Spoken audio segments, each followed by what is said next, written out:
ไกลมากกว่านี้ครับผมไม่ได้ใช่เขาสามารถกระโดดยิงได้นี้ดับเบิลคิวจากเอสทริปเปิลคิวหรือเปล่าจากเอสโอ้ my god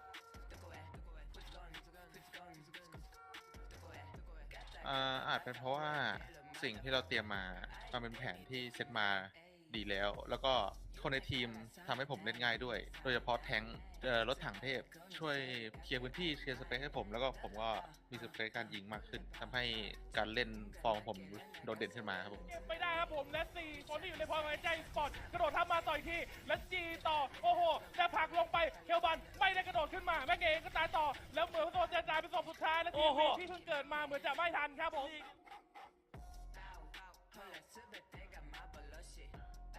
ก็รู้สึกดีใจครับดีใจ รู้สึกดีใจว่ามีคนชมเราเยอะ แล้วก็เราได้แสดงผลงานในทัวร์ได้ดีด้วยครับผมแม็กเกรย์และดูนมาข้างบนเองก็มีการเปิดวินโดว์เพื่อที่จะให้ยิงแรงเหมือนกันและเอเก็บ1เอเก็บ2แล้วจะต่อหรือเปล่าและเอเก็บ3ริปเปอร์คิวเฉยเลยทั้งที่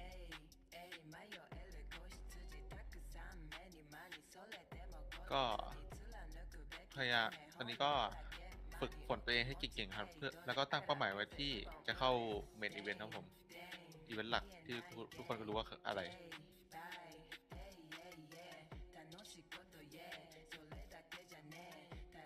ตอนนี้อาทิตย์ที่ผ่านมาหลังจากจบทัวร์นาเมนต์ตอนนี้พักผ่อนอยู่ครับช่วงนี้ซ้อมทีมก็น่าจะซ้อมหนักอยู่หนักเลยทีเดียวเลยเขาจัดเลยไงแล้วเดฟบอลซอมเปิดมาในแนวหลังอยู่ที่นี่เก็บอุปโภคไม่ได้1โอ้เก็บไปได้โกงไม่ได้2แล้วเก็บมิกกี้ใหม่ครับ3เน้นเอา4เลยละกันโอ้นี่น่าเป็นกำลังใจให้ทีมพวกผมด้วยครับทีมพวกผมอาจจะโลโก้ทีมอาจจะเล่นแต่พวกผมไม่เล่นนะครับยังไงดีครับมาครับผมมาแล้วโอ้โหแล้วเลือดหายตายเลยครับยังเข้ามาคอนเทนต์ที่อยู่แช่แข็งตัวเองกระโดดมาตรงนี้ได้2คิวเปิดกระแพงน้ำแข็งขออนุญาตครับนี่วอร์มาเรียครับผมเข้าไปได้ครับแต่ตัวใหญ่แค่ไหนก็ต้องมาแล้วเปิดกินตูเนลันปิดเกมนี้สวยๆ 4-0 ดาร์ฟแชมเปี้ยนของ Into the Sea ครับครับผม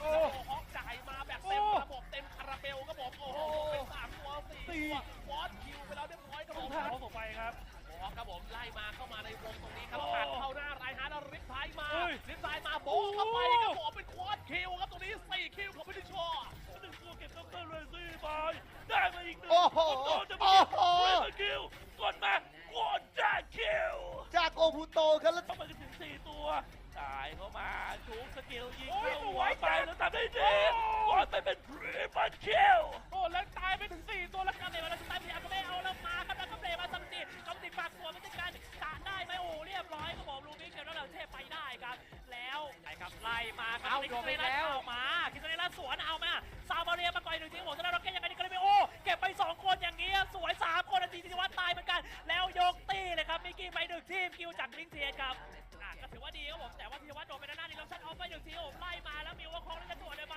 มาว่าคลองมาตัว1ยางตัว1เก็บที่คิวไม่ได้ก่อนตัว2เรียบร้อยพิวัตรเก็บจากที่นี้ไปได้คิวติดเก็บได้ลงโตเก็บเอสไปอีก1เรียบร้อยผมทีมคิวมันแบบฮันโซเป็นตัวที่แบบยิงเข้าหัวฝั่งตรงข้ามได้โดยที่ไม่ต้องโผล่มุมก็ได้ใช่เขาสามารถกระโดดยิงได้นี้ดับเบิลคิวจากเอสทริปเปิลคิวหรือเปล่าจากเอสโอ้ my god ฮันโซแล้วก็จะเก็บอีกตัวที่เหลือทริปเปิลควอดราคิวจากเอสครับยังไงดีครับมาครับมาแล้วโอ้โหเลือดหายตายเลยครับยังเข้ามาคอนเทนต์ที่อยู่แช่แข็งตัวเองกระโดดมาตรงนี้ได้2คิวเปิดกระแพงน้ำแข็งขออนุญาตครับนี่วอร์มาเรียครับผมเข้าไปได้ครับแต่ตัวใหญ่แค่ไหนก็ต้องมาแล้วเปิดกินตูเนลันปิดเกมนี้สวยๆ 4-0 ดาร์ฟแชมเปี้ยนของ Into the Sea ครับครับผมมากมายนะครับอย่างไรก็ตามติดตามเอาไว้ให้ดีแล้วกันสำหรับการแข่งขันถัดไปของ Into the Sea ว่าเฮ้ยนี่ไปไหน2ทีมนี้ไปไหนไปเจอกับใครไปเจอที่ไหนรายการใหญ่จบที่อะไรก็อย่าลืมติดตามกันไว้ให้ดีครับไม่ว่าจะรู้วีสปอร์ตหรือ King of Gamer นะครับอย่างไรก็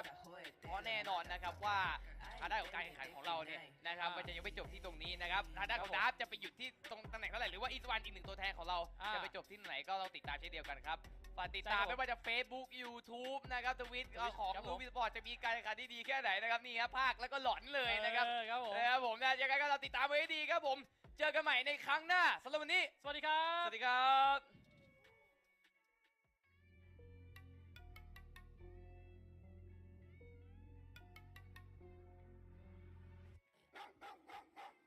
ก็รู้สึกดีเหมือนกันครับแล้วก็รู้สึกเฉยๆในเวลาเดียวกัน เพราะว่ายังรู้สึกว่าทีมผมอะยังเก่งได้มากกว่านี้ยังไปได้ไกลมากกว่านี้ครับผม ไม่ได้อะ ใช่เขาสามารถกระโดดยิงได้นี้ดับเบิลคิวจากเอสทริปเปิลคิวหรือเปล่าจากเอสโอ้ my god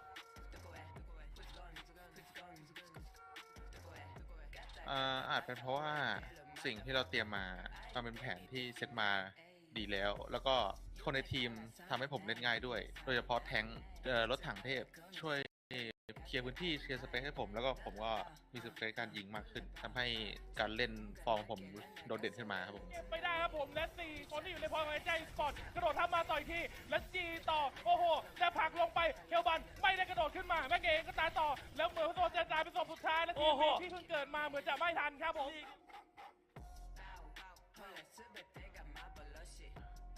ก็รู้สึกดีใจครับดีใจ รู้สึกดีใจว่ามีคนชมเราเยอะ แล้วก็เราได้แสดงผลงานในทัวร์ได้ดีด้วยครับผม แม็กเกรย์และดูนมาข้างบนเองก็มีการเปิดวินโดว์เพื่อที่จะให้ยิงแรงเหมือนกันและเอสเก็บ1เอสเก็บ2แล้วจะต่อหรือเปล่าและเอสเก็บ3ริปเปอร์คิวเฉยเลยทั้งที่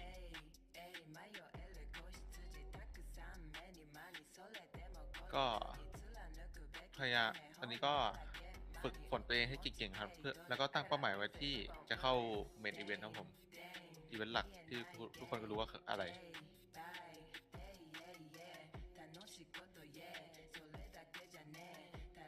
ตอนนี้อาทิตย์ที่ผ่านมาหลังจากจบทัวร์นาเมนต์ตอนนี้พักผ่อนอยู่ครับ ช่วงนี้ซ้อมทีมก็น่าจะซ้อมหนักอยู่หนักเลยทีเดียวเลย เนี่ยคือเขาจัดเลยไงแล้วเดบอลซอมเปิดมาในแนวหลังจากที่ได้เก็บอุปโตไม่ได้1โอ้เก็บไปแล้วโกงไม่ได้อีก2แล้วเก็บมิกกี้ไปครับ3เน้นเอา4เลยละกัน โอ้นี่น่า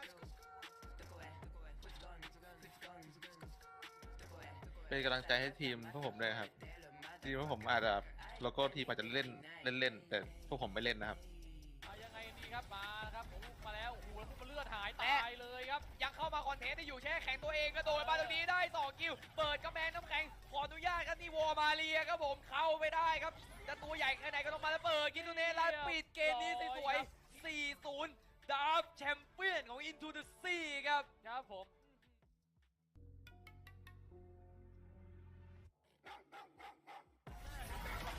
โอ้ฮอกจ่ายมาแบบเต็มระบบเต็มคาราเบลครับผมโอ้โหเป็น3ตัว4ตัวบอสคิวไปแล้วเรียบร้อยครับผมเขาต่อไปครับโอ้ฮอกครับผมไล่มาเข้ามาในวงตรงนี้ครับผ่านเข้าหน้ารายฮาร์ดแล้วริบท้ายมาริบท้ายมาโบเข้าไปครับผมเป็นควอดคิวครับตรงนี้4คิวของพิทิชอร์1ตัวเก็บด็อกเตอร์เรซี่ไปได้มาอีก1 โอ้โห จะ โอ้ มา โห เรคิวกดมากดแจ็คคิว จากโอพูโตครับแล้ว เข้ามากันถึง4ตัวตายเข้ามาชูสกิลยิงเข้าหัวไปแล้วทำได้ดีบอลไปเป็นทริปเปิลคิลโอ้แล้วตายไปถึง4ตัวแล้วกันเลยมาแล้วตายพยายามก็ไม่เอาแล้วมาครับแล้วก็เตะมาซัมติปากสวนไม่ได้การตะได้ไหมโอ้เรียบร้อยครับผมลูกนี้เก็บแล้วเราเทพไปได้ครับแล้วไอ้ครับไล่มาครับคิสเนล่าเอามาคิสเนล่าสวนเอามาซาบาเรียมาก่อย1ทีผมจะได้เราแก้ยังไงดีก็เลยไม่โอ้เก็บไป2คนอย่างเงี้ยสวย3คนทีวัฒน์ตายเหมือนกันแล้วยกตีเลยครับมิกกี้ไป1ทีมคิวจากลิงเทียนครับก็ถือว่าดีครับผมแต่ว่าธีรวัฒน์โดนไปด้านหน้านี่เราชัดออฟไป1ทีผมไล่มาแล้วมีวังคล้องจะตรวจได้ไหม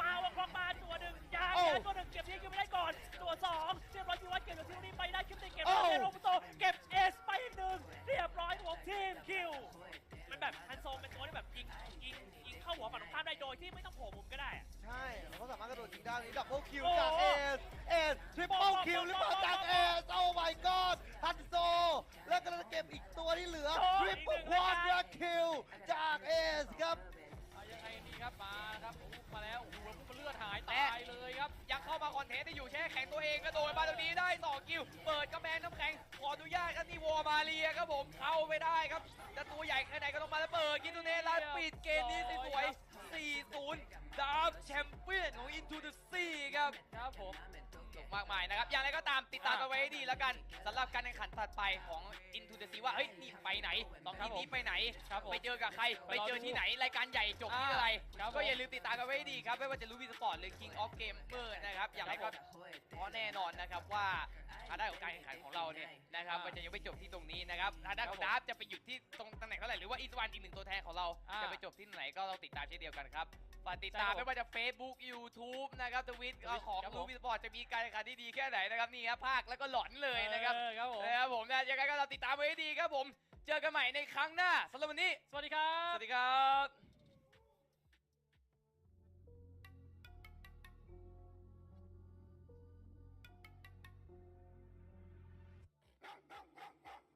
ก็รู้สึกดีเหมือนกันครับ แล้วก็รู้สึกเฉยๆในเวลาเดียวกัน เพราะว่ายังรู้สึกว่าทีมผมอะยังเก่งได้มากกว่านี้ ยังไปได้ไกลมากกว่านี้ครับผม ไม่ได้อะ ใช่เขาสามารถกระโดดยิงได้นี้ดับเบิลคิวจากเอสทริปเปิลคิวหรือเปล่าจากเอสโอ้ my god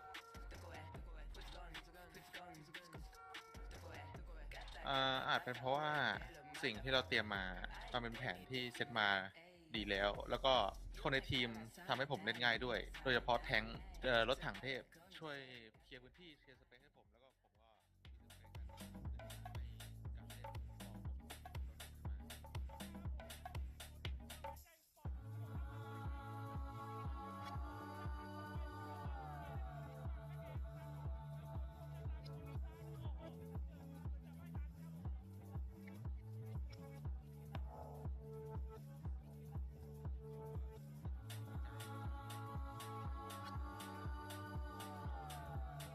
เ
Let's go.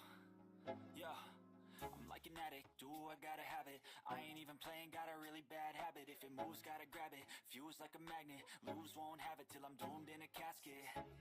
I ain't playing, got a weird mind. If you work 8 hours, I'ma work 9. If the shoot tastes sour, you should taste mine. I'ma stay in power for a long time. Get up, nah, I ain't a quitter. Toss me the ball, I'm a really big hitter. Big picture, I'm a straight killer. Rising the song to the highest bidder. Got juice, got gas, I'ma move fast. New shoes, new tracks, like who's that? I'm new, come back, better than last. Yeah, it's a new me, never gonna look back. I'm never gonna look back. Cause damn, I was built to last. You move slow and I move fast, and that's facts. Only I can make a change. Slowly take a step today. I will never be the same. Cause that's what it takes.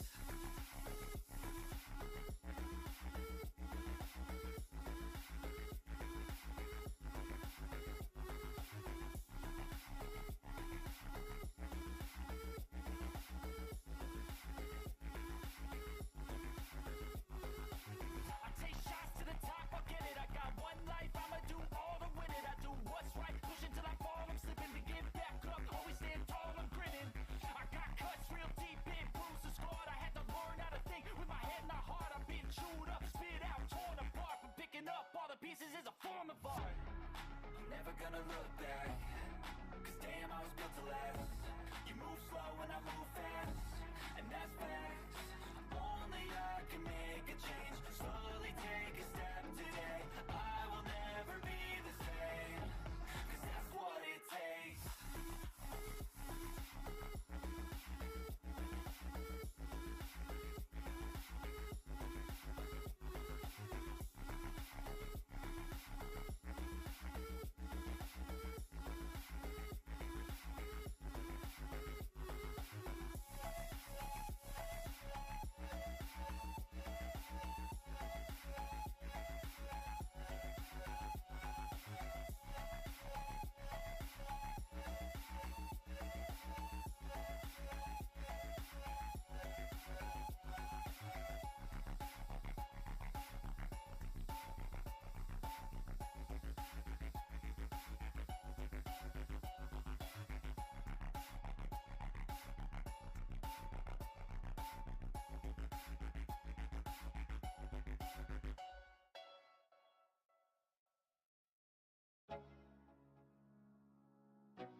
เลยครับก็ทีมที่ทำกับดับบิสปอร์ตครับแข่งคู่แรกใครแพ้ลงมาเจออีสวันนะแบบเบสออฟไฟแล้วไปต่อที่แกรนด์ไฟนอลครับเบสออฟเซเว่นนั่นเอง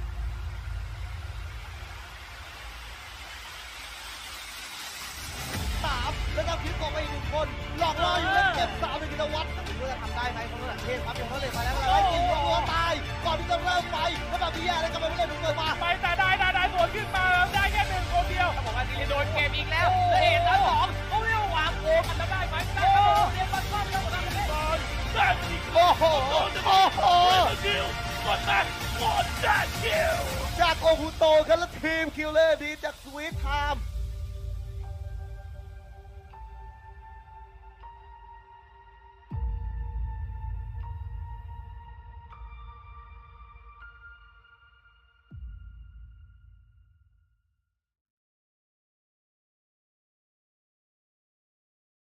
Let's go. We're going to be your casters for today. My name is Dash and I'm here with Arxis, and this is Open Tournament Into the Sea 2023 organized by WDG and Roof.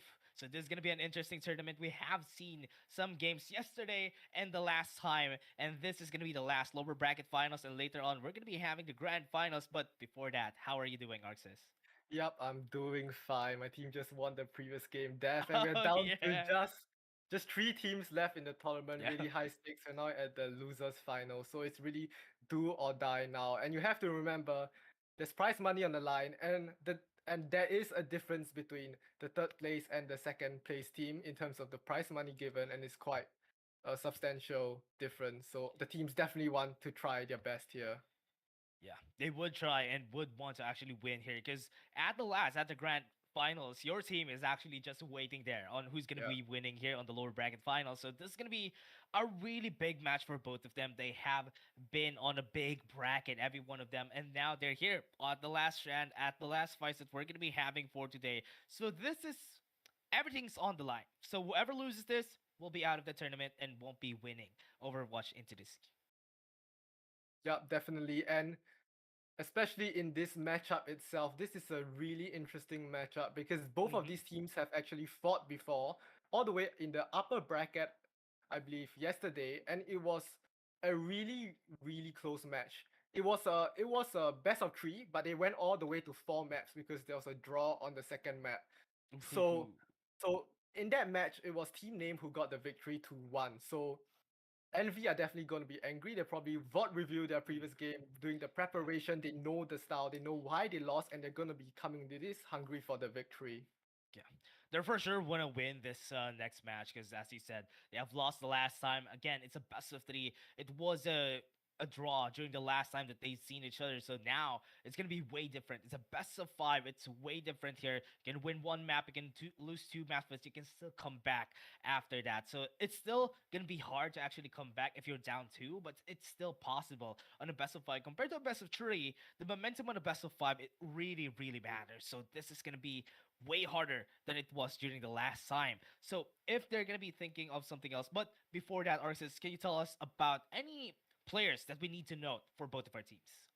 Yeah, definitely. For both of these teams, I think we're going to go to the roster introduction a bit later, but both of these teams are primarily Singaporean rosters, so that's more on my side of the scene. And one thing that's interesting is that Envy actually boasts the only Korean players in this tournament because coming to this year, compared to last year when we had a complete region lock on the entire scope of things, this year you're allowed 2 foreign non-SCA players on your starting roster. And Envy took advantage of that. They got 2 Korean imports, and these Korean players are really, really strong players in their own right. I want to take a look at Minx Bang, who really carried the team forward in their previous game. He's known for his Genji. He's a really popular Genji player, streams and has quite a large following in Korea. He used to go by the name Water, played semi-professionally in some North American teams and even in some Pacific teams all the way back then. Took a short break, came back, still has his mechanics on the Genji, and that's the player I'm looking out for. Yeah, that is going to be scary though, because right now, especially right here on this meta right now, it's very fluid. Compared to the last time, compared to the last seasons, it's always the same composition that we're going to be seeing. But right now, you can play everybody. You can play everybody on, not everybody, I mean, you can play certain heroes on certain maps, and there's fluidity there, which I like that the meta is now dynamic compared to before. So this is gonna be great. We're gonna be seeing a lot of their skill expression, of a lot of fluidity, a lot of dynamism for this tournament itself. So I'm very excited. I'm very excited to see what is going to happen for this. And what I like the most about this meta is that there's difference with tanks. I love the switching of tanks whenever it comes down to it. Yeah, because Overwatch 1, we have only one tank now, so the Yeah. composition kind of dictates around the tank. So sometimes when we're in a True. balanced patch where only one or two tanks are viable, it gets really stagnant fast. But we're at a That's period true. right now where almost every tank is viable. I think the least viable tank right now is Xayah, and even Xayah we saw in the Yeah. tournament a few days ago. So definitely when you pick a tank, your entire comp revolves around that Yeah. tank player, and we see the difference between the teams. Some teams have a tank that's really strong on Diva, such as Angelica. Some have a tank that's really strong on, let's say, Junker Queen or the mechanical tanks like Sigma. And it's really it's really interesting to see how the entire team style follows around the tank player and how they play. And it's also a contribution to the variety of maps we see in this tournament. Because we are in a meta where you can play your style and you can Yeah. pick a map that suits your style, especially when you're down. So that is a really interesting dynamic in this tournament. Yeah, what I like about this too is that the support meta is always going to be, yes, Kiriko is always going to be strong, but what I like about this meta right now is that there's a possibility that you could use other heroes. Not like you're going to be using the Kiriko and the Lucio, which was the meta during the last time. It also is possible to actually use the Ana, actually use the Mercy right now, because Mercy, because of the nerfs recently, she actually became much more of a tanky Mercy rather than a dodgy Mercy compared to before, which is really interesting to see, honestly. But let's take a look at our lineups about these players that we have seen, or at least we have talked about their arcs. Tell me about these players here. Yeah, this roster is filled with a lot of veteran players. One, we highlighted Minx Bang, but another one to highlight is their support duo. Ayako and Vips are veterans of the Singaporean scene, playing competitively all the way since 2016, 2017 when the first game just launched. And they are back now, and they are looking to bring the experience to this Envy roster. But one issue that I already foresee in the long run for this roster is the language barrier, because they have a mix of two Korean players and three Singaporean players. So that's going to be one thing they are going to care about, especially when we know that they really favor the rush style composition that really favors communication. On the other side, we have team name here, which is a mostly Singaporean roster. They have one Vietnamese player who's currently not on the starting lineup, which is Jay, but team name is a group of friends that decided to just last minute register for this tournament. But one thing they have, because they're good friends outside the game, is the synergy. So one player to highlight will be Lumi. I think he's the spearhead of this team. He's a really flexible tank. Last Into the Sea, we saw him get second place, and he has been in the semi-professional scene for a very long time here in Singapore. I would say his key strength is definitely his flexibility, because he's a tank player that can basically play the entire cast of tank heroes in Overwatch 2. That's perfect. That's a great asset for the team, especially if ever you need to switch up to swap up your whole composition. As you said a while ago, that everything revolves around what the tank picks. So this is going to be one of the assets that we need to look at for team name. But let's talk about communication a bit. A while ago, it's a very important thing to note that it is the players right here, a barrier in communication, especially for the other team right there, Envy. That is going to be one of the problems, because I've seen teams in a lot of games crumble whenever it comes down to it because of this language barrier that they have. But right here, we can see them on the lower bracket finals. We can see some chinks in their armor maybe later on, or let's see if ever they're going to be pushing that back on this game. That is going to be the determinants right here for this game. We're going to be seeing this here. So this is going to be an exciting match for all of us here. Yeah, definitely. And one thing to highlight about the language barrier is that the main issue of having a language barrier in front players is when you're down in the most high pressure situations, it's very true. hard to come back. And right now we're at the low finals, the most high stakes it can be. If they're down, let's say 1 or 2 maps, it's going to be really tough for them to be able to claw their way back through. Because sometimes when you have, let's say on the other side team name, where you have group friends, it's very easy to try to cheer everyone back up and kind of rally back together. But when you have players who don't speak the same native tongue, it's going to be hard for them. Yeah. Honestly, whenever it comes down to the communication breaking down, especially in a game like this. I mean, on other games you could get away with it, but here on a game like this, where you always need to be in talks with each other, in the composition, in the meta, also revolves around communication. Like you said, Rush really needs a lot of compositions, and that is what these teams do the most. So this is going to be one of a problem that they need to overcome, or this is a problem that they already overcame during the whole competition, and they would show that to us during this game that they have already did and will be able to pull through during this game. But let's take a look at the maps right now. We have Legion Tower. I think during the last tournament that we had here for Roof, I think Legion Tower was the first map too, and I kind of like that. Yep, it is the pick of the team from the upper bracket, which is team name. And Legion Tower is a map where you can have a lot of variety of styles on the different sub-maps. You have Control Center, which really favors the rush. You have Gardens, which is a bit more dive-oriented, which I think this is the game plan from team name, because I think they know that themselves, that they are the more flexible team in terms of being able to play more variety of composition. So they want to sort of force Envy out of their comfort zone. Yeah, this is gonna be great though.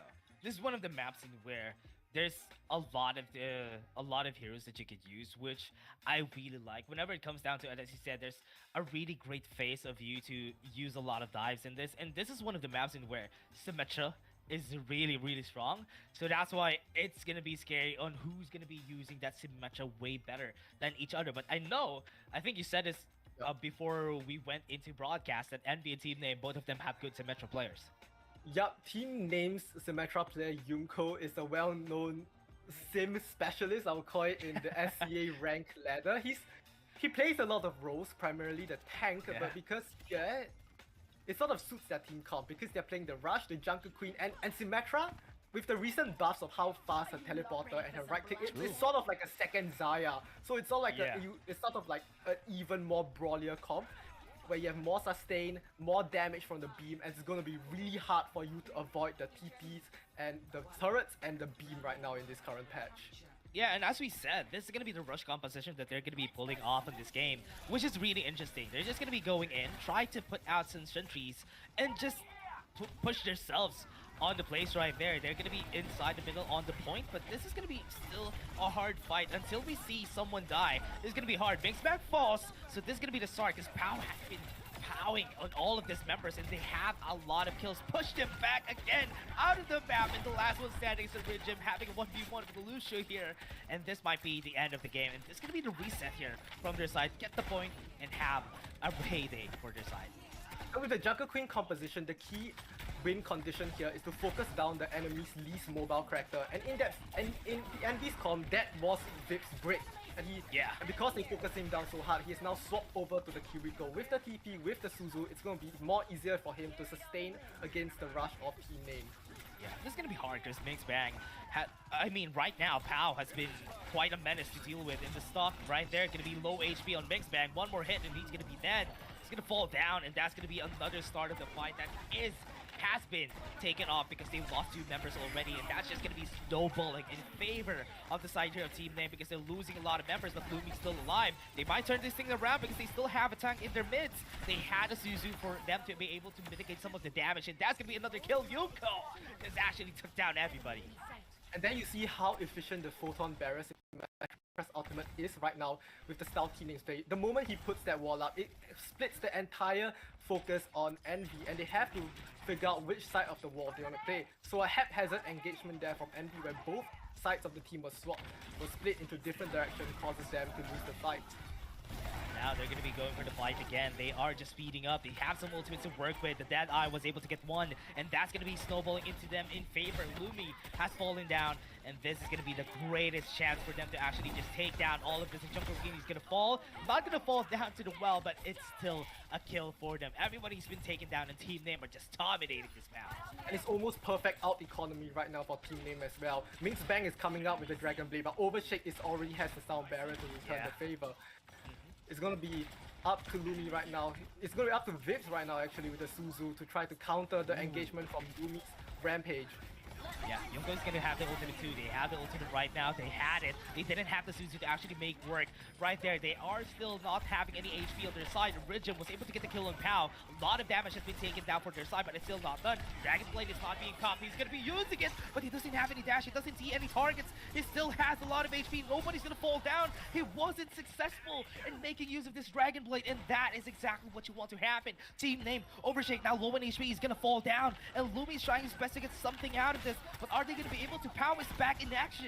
This is going to be the chance for them to get the kill. What a great blow right there. Great slash, and Iridium is still going to be surviving. That's going to be the turnaround that they needed. They had the point by themselves, but they're still having a hard time to actually take down this. Iridium was able to get a bot, and that's going to be a reset for Team Name. And that was well played by Envy. A soft reset into a fast re-engage onto one of the members onto Team Name. A fast focus fire, and Iridium, he got a lot of value there on the knife in the Kitsune rush on the Jungle Queen. So coming to this next fight, Mix Bang had swapped to the Cassidy, but it's going to be Vitals overclock to try to clutch it out. Overclock needs to be used. Finding some value, trying to get some kills. Right now he hasn't been able to Pow's down. So this might be the chance for them to actually just push him back. Right here, they have the position, so this is going to be good. Too aggressive for Vital, but he might be able to get some kill here. One headshot on him. Needs to be careful though, but at least he was able to get that in the end. Still not done. This map, I thought Team Name was dominating, but Envy's coming back. And going to last fight territory here, both teams' out economy are relatively equal. Even though Lumi currently has an advantage in the Rampage, Iridium is building up to it, just 5% left. And Ayako has the Sound Baron. There's going to be a really key advantage for Envy in this next fight. Yeah, it's going to be hard. Rampage is up. They can use it in their favor. They have that eye. They can just push him back out of there. They have to speed up. They're looking to have a chance here. He's stuck. He's still not able to get one to Dead Eye. Binks bangs down. Might fall down to actually be able to answer there. They have some ultimates to work with still, but they haven't still able to get anything. They have the barrier on their side for Team Name. Might be able to use it in their favor, but it's still not done. They're still not be able to get the kill. It's still good because Yunko was able to get one. They might be able to get more. They're still at this mix bag. Might be able to find something out of it. They still aren't done. Overtime, they still weren't able to get this Team Name. They're still buying some time. They're losing some time right here. Envy might be able to get something out of this. Mix bang is still trying to run, trying to get this to overtime. He still has the shield. They have it, and they're still not able to get the kills. They're still surviving, wall climbing in and out, and that is the reason why they're having a hard time here. They might lose one, but they're still here. Team Name still alive, but they haven't been able to get them overtime. They almost lost it, but they still have it in the end. Do they still have it? Yes, they did. Team Name is gonna be ending this with a team kill, and that's the end of the game. Yeah, and this last fight was so scrappy, but because of the stall that Team Name was able to garner, Overshake had enough time, all the way from 70%, built his way up to a sound barrier, popped it, combined with the Kitsune rush. It was enough to break the stalemate right there, and the moment Minx Bang falls, that's the spearhead of Envy's composition down. The rest of them just crumble down like dominoes, and Team Name right now, they will be 1-0 up on Lijiang Tower. Yeah. One map up for them for Lijiang Tower. This is going to be the next map that we're going to be having for Team Name. Swapping onto Reinhardt. Going to be a different composition for their side, so Envy needs to be careful around here. We're still in the territory where we still have the Suzu for both of our sides, so later on this Rampage needs to be placed correctly. Looking at how aggressive Lumi is, I find something, but right now, still at a stall. They're still wanting to get the first engagement, but everybody's still far away from each other. And the Jungle Queen has to play safe. He cannot afford to get rushed down by the Reinhardt. But the target right now is the Cassidy.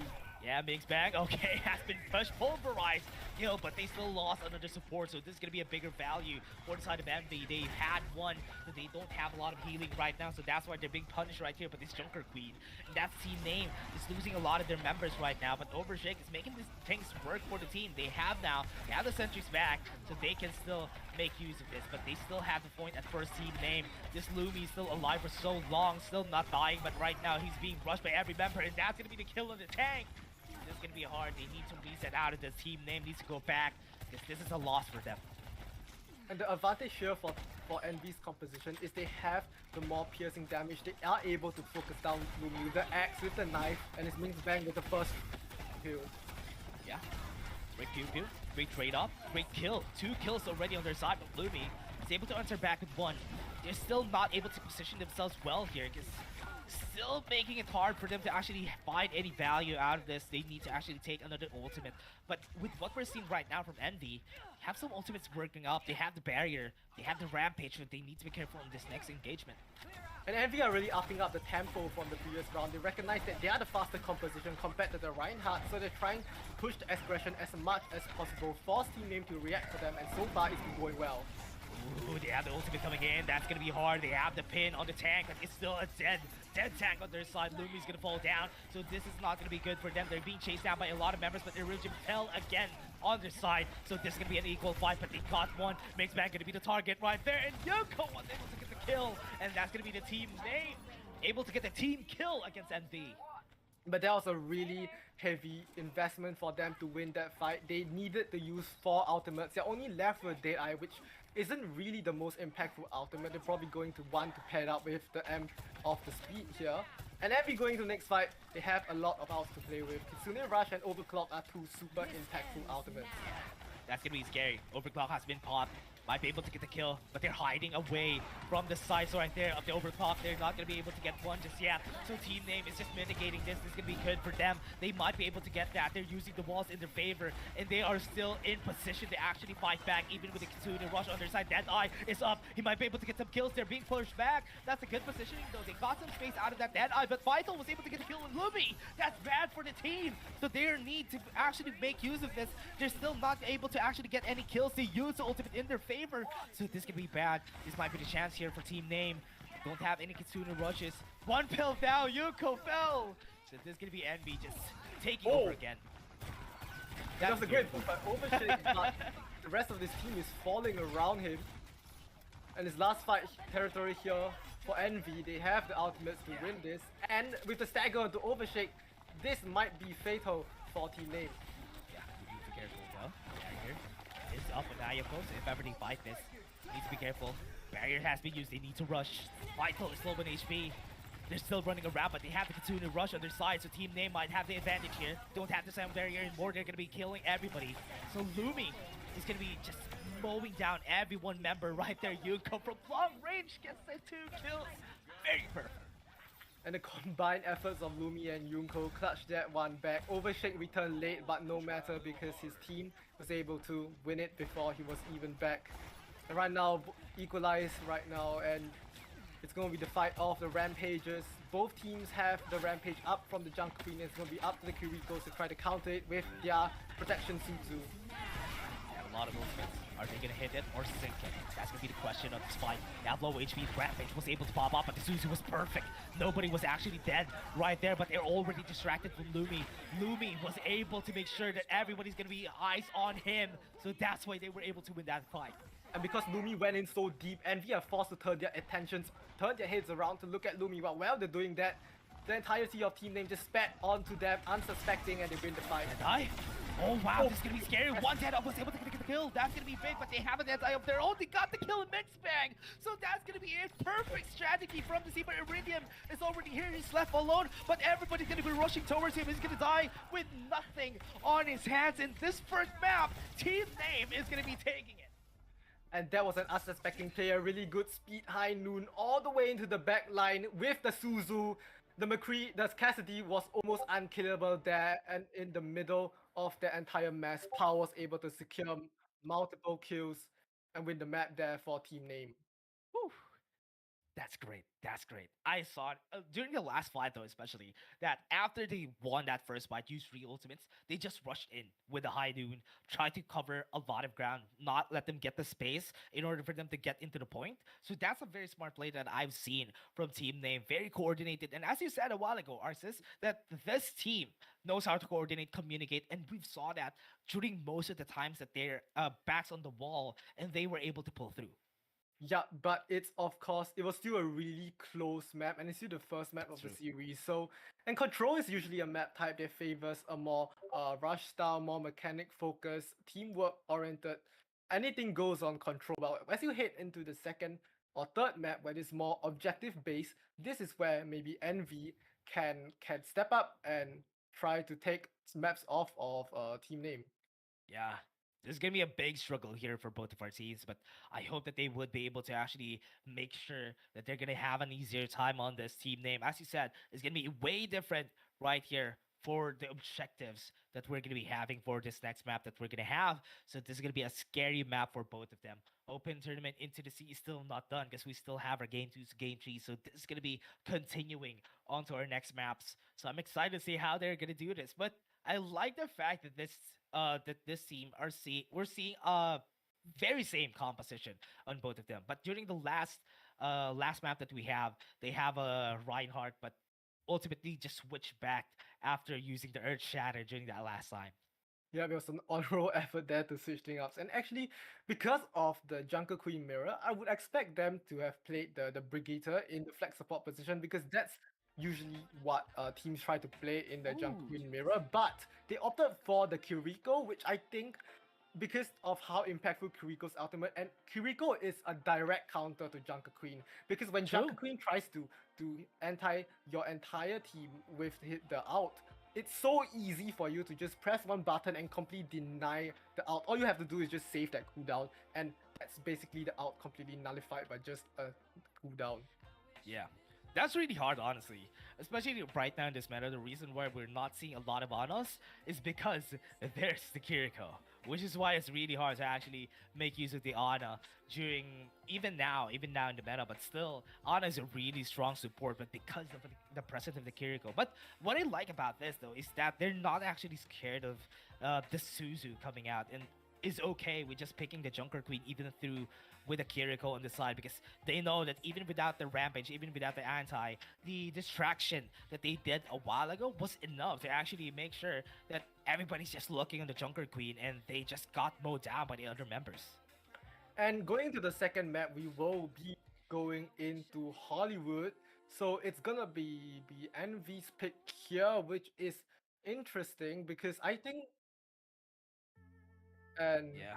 seems like there's gonna be Ooh. two substitutions here for Envy on both the tank and DPS position. So it's gonna be Iridium out, Shonet in on the tank, and Minx Bang out, and XD Nu 6 in. So from what I know about these two substitutions, from what we've seen so far in the tournament, Iridium is primarily played Junker Queen, but when Shonen is in, they try to favor a more dive pokes out composition with the Diva. We've seen Shonen a lot on the Diva, and XD Nu 6 coming in because Minx Bang, known for his Genji, it didn't work out so well. They sub XD Nu 6 in, which is a bit more flexible. He likes to play the Tracers and the more hit scan characters so far, so I expect him to be on the Tracer here because that's what we've seen a lot from him so far. And Hollywood is a really great map for them because they know Envy, team name, their DPS line might not be as flexible. They have a sim player, they like to play the Rush, the Lucio. They go on a map where it's very high ground focus, very hard for the Rush to take space onto high ground. They can utilize the high ground advantage, especially on the defense in their favor. So that's probably the game plan going for Team Envy right now. Really smart choices and substitutions to pick Hollywood here. Yeah. That's gonna be one of the challenges here, especially because most of the time when it comes down to it, though, on a map like Hollywood, in where you need a lot of high ground, you need a lot of long range to actually make use of it, especially when they're pushing the payload. So that's gonna be one of the problems that they need to face during this next map. So this is gonna be a big challenge for Team Name. This might be the chance for NB to actually take a map against Team Name. So with those substitutions, it's gonna be very important to note that this might change the game. This might change the facing of how this team plays, and that's going to be very impactful on how they use it on this game too. And actually, we saw Team Name play Hollywood yesterday versus Angelica in the lower bracket. I believe they had Minx Bang in, but this time they decided not to go with him, and they said play with XD Nu 6. So they actually won that map yesterday. It was a really close series, but Hollywood was the map that they won and took the win with. So they are familiar with this map. They know that they know how to play this map, are strong on this map against strong competition. So trying to bring that same advantage they had yesterday into today as well. Yeah. So that's gonna be one of the things that they need to think about for this next one, because it's gonna be very important for these players for Hollywood, especially. The first point is going to be very crucial on how they play this. Maybe that's a time in where Team Name would have a bigger advantage, but once the payload actually comes out of that, that might be one of the things that could be used by Team Envy to actually just push it in their favor. Because as you said, they're not very flexible in the side of team name, so that is going to be one of the things that they can use in their favor in order to actually get this map against them and be back on a 1-1. So after that, they're back on basically a best of 3 again. But of course, we talked about how team name might not be as flexible in playing different styles, but they are able within the rush style. They are able to play different types of rush because Lumi is a really flexible player. He can play the Ramatra, the Rhine, the Jungle Queen. All these are rush styles, but they play slightly differently, so they are able to swap it up depending on the characters they might face on the opposition. So they are not as inflexible as we might think they are because we saw Lumi on the Reinhardt just now. We saw him on a lot of different heroes in our previous game when they matched up against Dev. So he's definitely no slouch on other heroes outside the Junker Queen either. Yeah. So that's gonna be it if ever we're not. What do you think about the tank lineup that we need to use, especially on Hollywood? I think Hollywood is very high ground dependent and it's always been that way or since Overwatch 1. And so Yep. far we've seen a lot of dive, a lot of poke compositions. So a more diva Zen style of composition with the flankers trying to take the off angles such as the tracers. Because first point you can still play the rush, but once it goes to the second point, there's so many Yeah. high ground elevated Yeah. platforms where the diva is really, really good there because the cooldown on your boosters is so short. You can fly up, fly down, use your defense matrix, pure for your team. You can basically be everywhere at once on the map where Yep. on diva. Yeah. Diva's going to be very strong here because, as you said, the high ground is going to be very important, especially when you're on the second point for the payloads. Because Diva could do a lot of things. Not a lot of damage though, but when you get up close and personal, that is the chance to actually make use of the Diva. But here on this map, we're not going to be seeing a lot of the rush maybe. You're not going to be using that a lot, but if they're going to be changing up on the dive, they can also use the Winston. But I think, yeah, as you said, Diva would be a much more ideal hero on this one. Yeah, definitely. And it seems like we are still taking quite a while to load into the game. So maybe we can talk more about the rosters here for Envy. So actually they swapped out Iridium and Minx Bang, two Korean players, but the two players Yeah. they swapped in as well are also Korean. So the language barrier is still there, and Yeah. a challenge for them is that they need to play with two completely different players, right? Which means the communication style for, let's say, Iridium and Shona might not be the exact same. The tempo they want to play will not be the same because Shona plays the heroes that favors a more slow style. So it's whether they are able to adapt in time because they're already used to playing with Minx Bang and Iridium for the first map. So it's whether they are no, but I know they probably have scrimmed a lot of times, practice for this tournament with this lineup. So I'm not too worried about that. Yeah.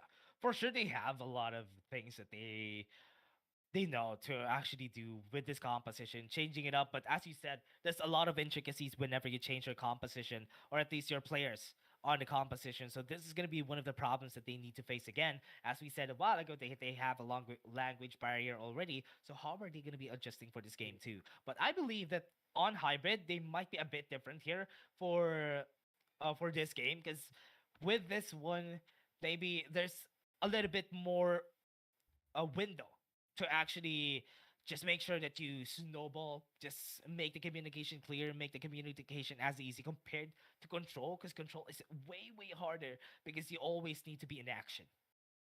Yeah. Actually, here's a fun fact because I just Yeah. remembered this. So the player that just subbed in for Team or Envy, the name is XD Nu 6. But before, I think he used to go by the name Uchi, which is a K-pop idol. And but the funny thing is that on the other side, team name, they have a player on the bench currently, a Singaporean DPS player who also uses the name Uchi. But unfortunately, so they have the same name. Well, they used to because XD Nu 6 changed his name, but we won't get the direct matchup here because the one on team name is currently sitting out. So, but that's an interesting fun fact that Is that Okay. Yushi from G G Idol? Idol, yeah, Yeah. yeah, it is. Okay. Okay. Yeah. Interesting name for our players though. But hey, I think we're gonna be back on the map picks. So with the map picks that we have right now, oh, okay, we're back in the game. So Arxis, we're here. We're here in Hollywood. We're here on the sites of where most of our films are getting filmed and most of our Hollywood actors are in. So we're gonna be getting into the game right now. We have 3 seconds before everybody gets their pick. I'm excited to see what composition they're gonna be having though for this. But as they go on the defense or on the attackers for ND, this is gonna be a Widowmaker. They want to get some stragglers against Team Name first. Yup, and because of the substitution with XD Nu 6, which means they have 2 primary hit scan players. They have XD Nu 6 and they have Vital. Vital is also a very strong sniper player himself. We saw him in the Sojourn last map, so it gives a lot more opportunity for playing the sharpshooters, taking advantage of the high grounds. So they are going to be playing the dive style here, at least they're hovering it, but instead of the Diva, they are playing the Ball and the Zen and the Break, which is a bit more faster paced than the Diva. And I think they want to catch Team Name by surprise because Team Name, they are not expecting things, but they also want to take Envy for surprise because they're hidden up in the small room here. Ooh, this is gonna be interesting though because they're hiding up. They want to go for the teleport and maybe try to spectate on where most of the members are, but because they got discovered, their plans have been thwarted because they have the Ball just moving around, not seeing anybody, just called it for it, and that's why Envy was able to just back away, try to switch up, and this actually would be a better pickup for XU. Yeah, and because you saw how this is the strength of the Symmetra, they got found out, but because of the buff on the teleporter, you're able to TP out of the fight so fast, disengage, but it's Shonet who engages first, gets a pick on the Yunko. Yeah, got the kill already onto Yunko. They got the big advantage already just because of that. And now with that, everybody's just falling down and they had the point pretty easily. So Envy just got that advantage because Team Name took a big risk.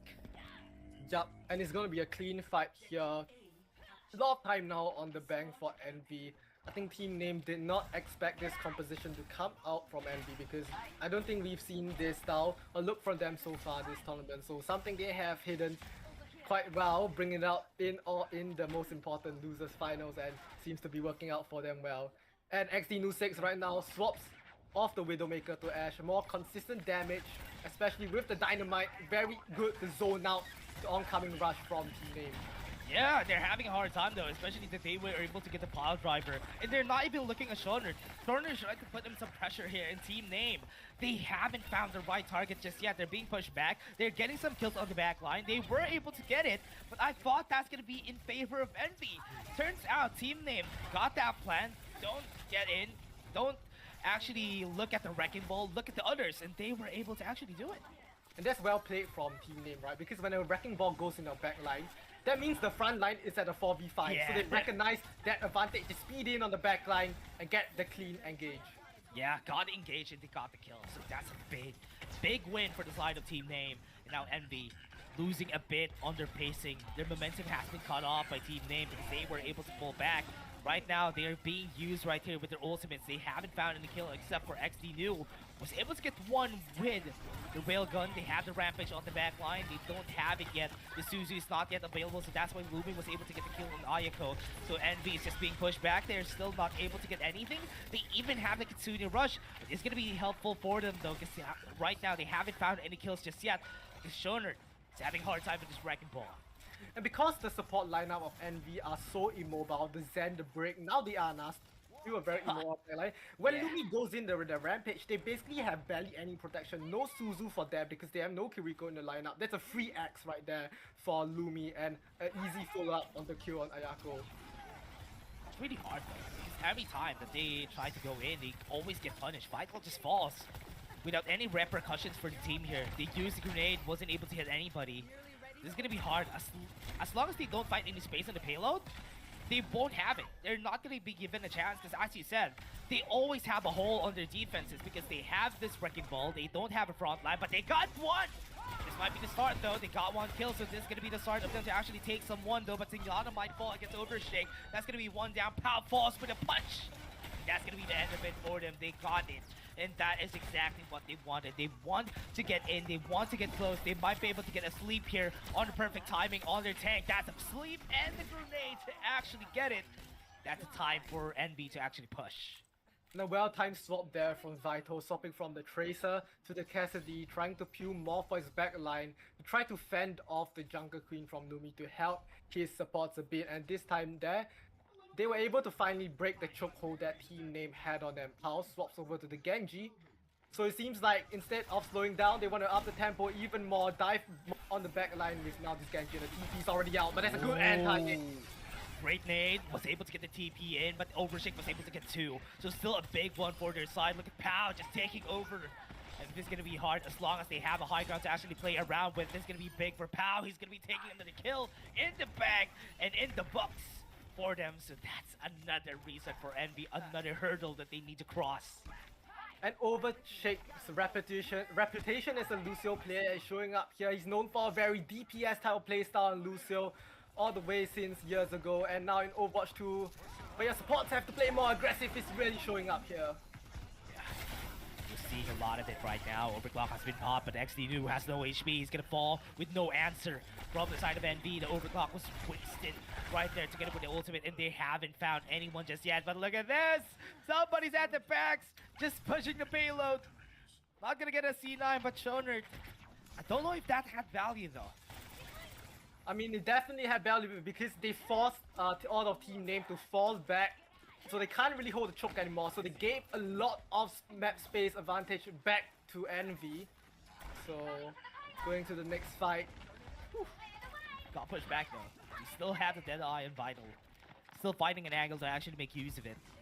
They're working on... Oh, was able to push it back though. That's perfect. They got the Yonko with the Power Driver. So this is going to be a start for them to go for the fight that they could actually win. Pow is looking to assassinate the Deadeye man. He doesn't have the Deadeye. He doesn't have the Sound Barrier right there on the back line. Team Name has the advantage though. Still has to be able to get the kill headshot on Pow. So they lost one. 2 DPSs are down. Envy and Team Name might be able to get the reset here. They already have Yonko back in the line.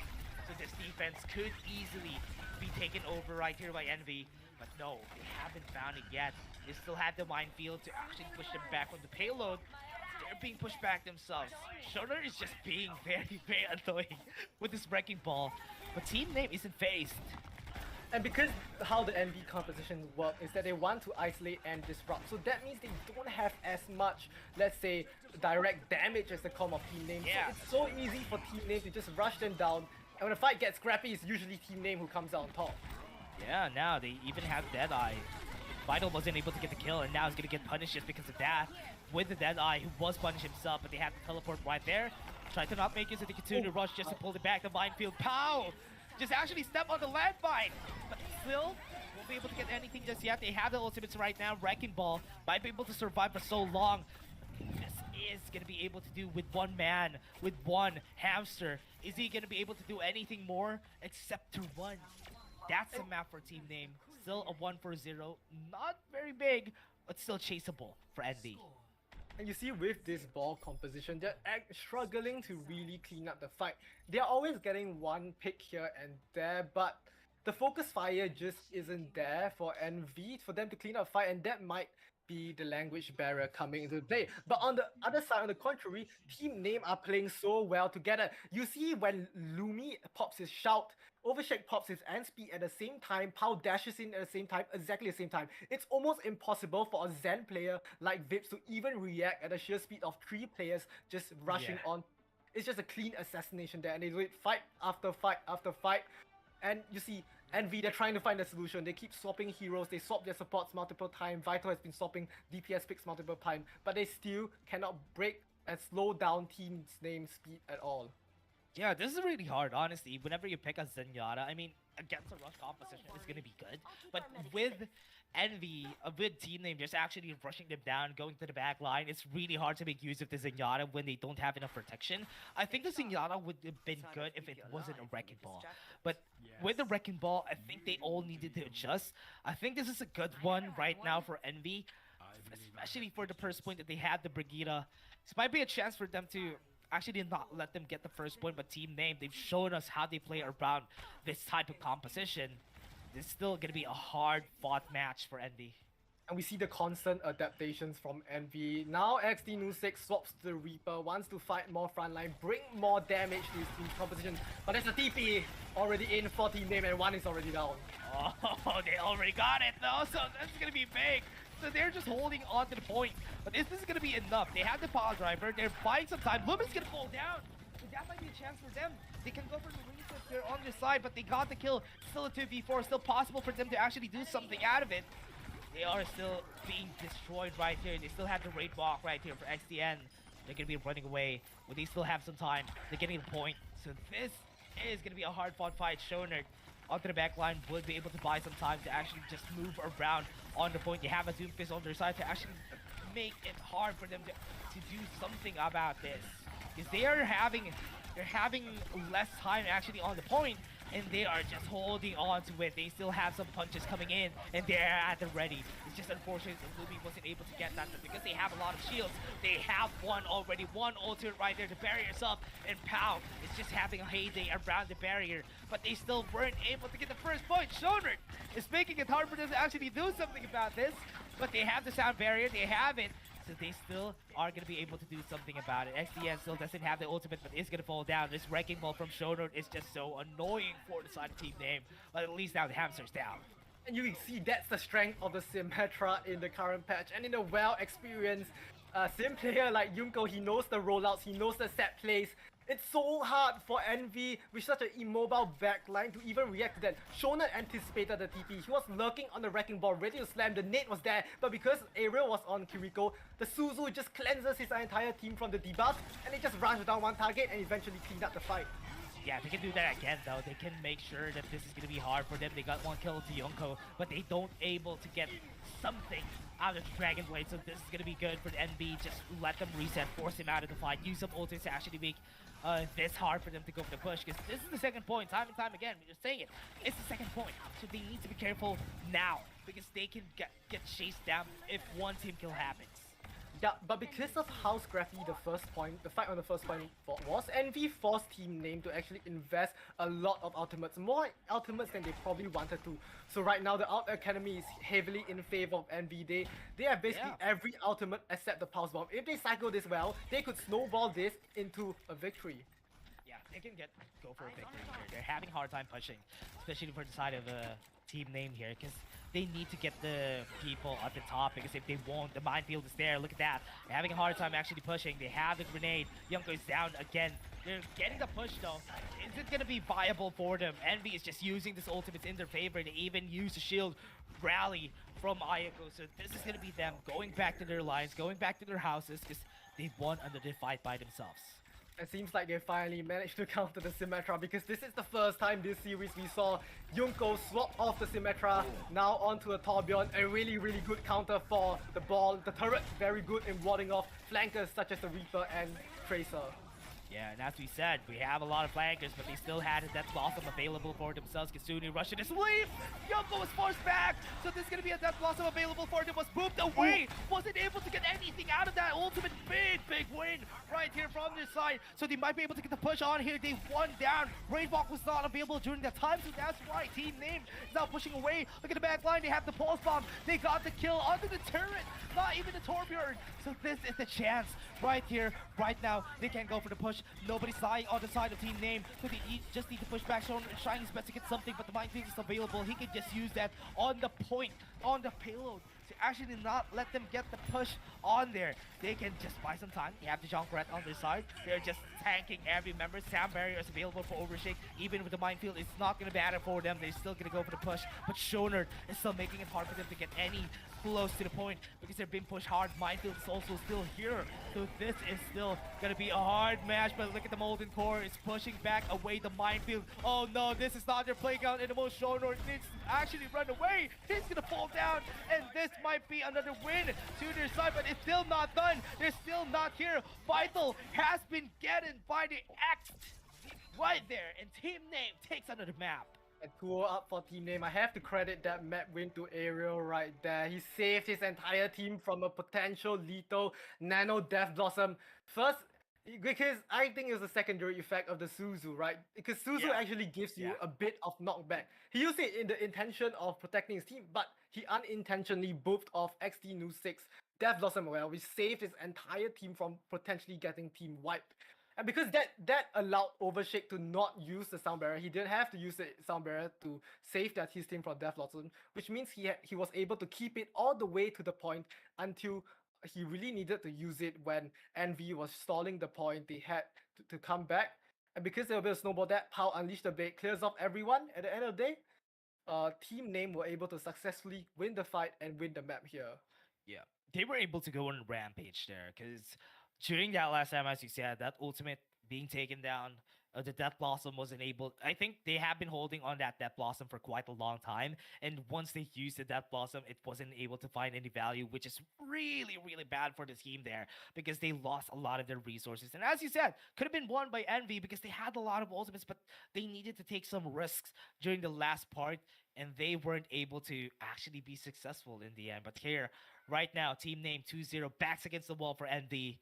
I think the pressure is just coming onto them and the momentum is just slowly going in favor of team name. So this next matches that we're going to be seeing is going to be much, much harder than the next ones. Because on the next map, it's going to be a full payload push. So this is going to be one thing that they need to think about on this team. Payload is also a map type that a lot of the maps in the map who do favor the dive style of composition that they are trying to play. And let's take a look at what the third map will be. It's gonna be Circuit Royale, actually. Oh, I no. didn't even realize that was in our map pool, but it's gonna be the game of the snipers here because Circuit Royale, meta after meta, when it's a fluid tank meta, there's only one tank or one Sigma. style. It's always the Sigma, it's always the Yeah. Widowmaker, it's always Yeah. the battle of the snipers. And because Envy, they know the inflexibility of the DPS lineup of team name. Junko is strong on the Symmetra, strong on the Torbjorn, but one thing's for sure, that their DPS lineup struggles to play the snipers. And Yeah. who's on the side of Envy? They have XD 6, they have Vital, two players known in their hero pool as being strong Widowmaker, strong hit scan players. So they are gonna be bringing team name to Circuit Royale. And if there's any map for them to take here, it's gonna be Circuit Royale. Yeah, this is the map that they are going to be having advantage. Uh-oh. Oh, never mind. Never mind. They're switching map. Yeah. I mean, what can I say? I think Junkertown is still the same. Yeah, it's 'cause you basically the can- same. Yeah, you can use a lot of snipers here, Well- so it's the same storyline, honestly, Arxis. So Mm. it's still not going to be a problem here for them, especially if they defend first for the side right here of NB. So they can still make use of that, make use of the high ground too. But on the second point, that is when the challenge comes in. So the challenge is how they're going to be using this hit scans on this, on the top, on the high ground that is basically the same of what Hollywood was a while ago. So Junkertown, big problem still for NB, but team name 2-0, they can afford to lose this map. But if they lose this map, they might lose the momentum too. So it still need to be careful about it. Yep, Junkertown, as you said, is pretty much the same type of composition as Circuit Royale, but Junkertown offers a lot more flexibility. Because at the first point, yes, it is very sniper focused. Snipers are the name of the game there. But once you hit to the third point, the second point, those are areas which are more closed off. You can be forced to swap off the snipers if you continue playing it. So it's gonna be very interesting. Not the most ideal map, but still really good advantage in terms of their players that they have for Envy. So this is going to be one of the things that they actually need to use here. Because, I mean, a while ago in Circuit Royale, I've seen a playstyle in where they use the Torbjorn on first point rather than using the snipers and try to choke them out in the first corner. So I don't know if I think you can use that on this next map. And it's a very wide map, so you don't really have a lot of playground for the Symmetra to actually play on. So this is one of the challenges for Team Name, especially on the defense. Even in the attack, it's gonna be one of the hardest things that you need to do, unless you have to find a way to use a teleporter in your favor and get close to them. So it seems like our players are not quite ready yet, so it's still gonna be a while before we head into. But maybe because during this break, Envy, they have a moment to calm themselves down. They are able to relax and try to focus up for the next map because they're 0-2 down. But if they can get this map into their momentum, they are still able to reverse sweep. But it's gonna be a really, really hard task because you have to remember, if they win this map, the next map will be Team Name's pick. And Team Name will definitely pick a map that is favored to them. And especially because it's push. And push, we always see the rush on push because it's so good on push to be able to control the robot and everything. So even though we are now on Junkertown, it's still a super, super hard for Envy to claw this series back. Yeah, I hope that they would be able to though, because I mean, as you said, I thought it's gonna be if ever the next map is gonna be pushed, it's gonna be one big challenge again, and they need to swap players like what they had during control. So I think that would be better for them. But now on escort, they can just still hold on to the same lineup, same people, like what they did a while ago. But one of the things that I want to ask you, what are you expecting, especially for the tanks? What are the composition that they're gonna be revolving around for Junkertown? Well, I think definitely the strongest tank here is still the Sigma.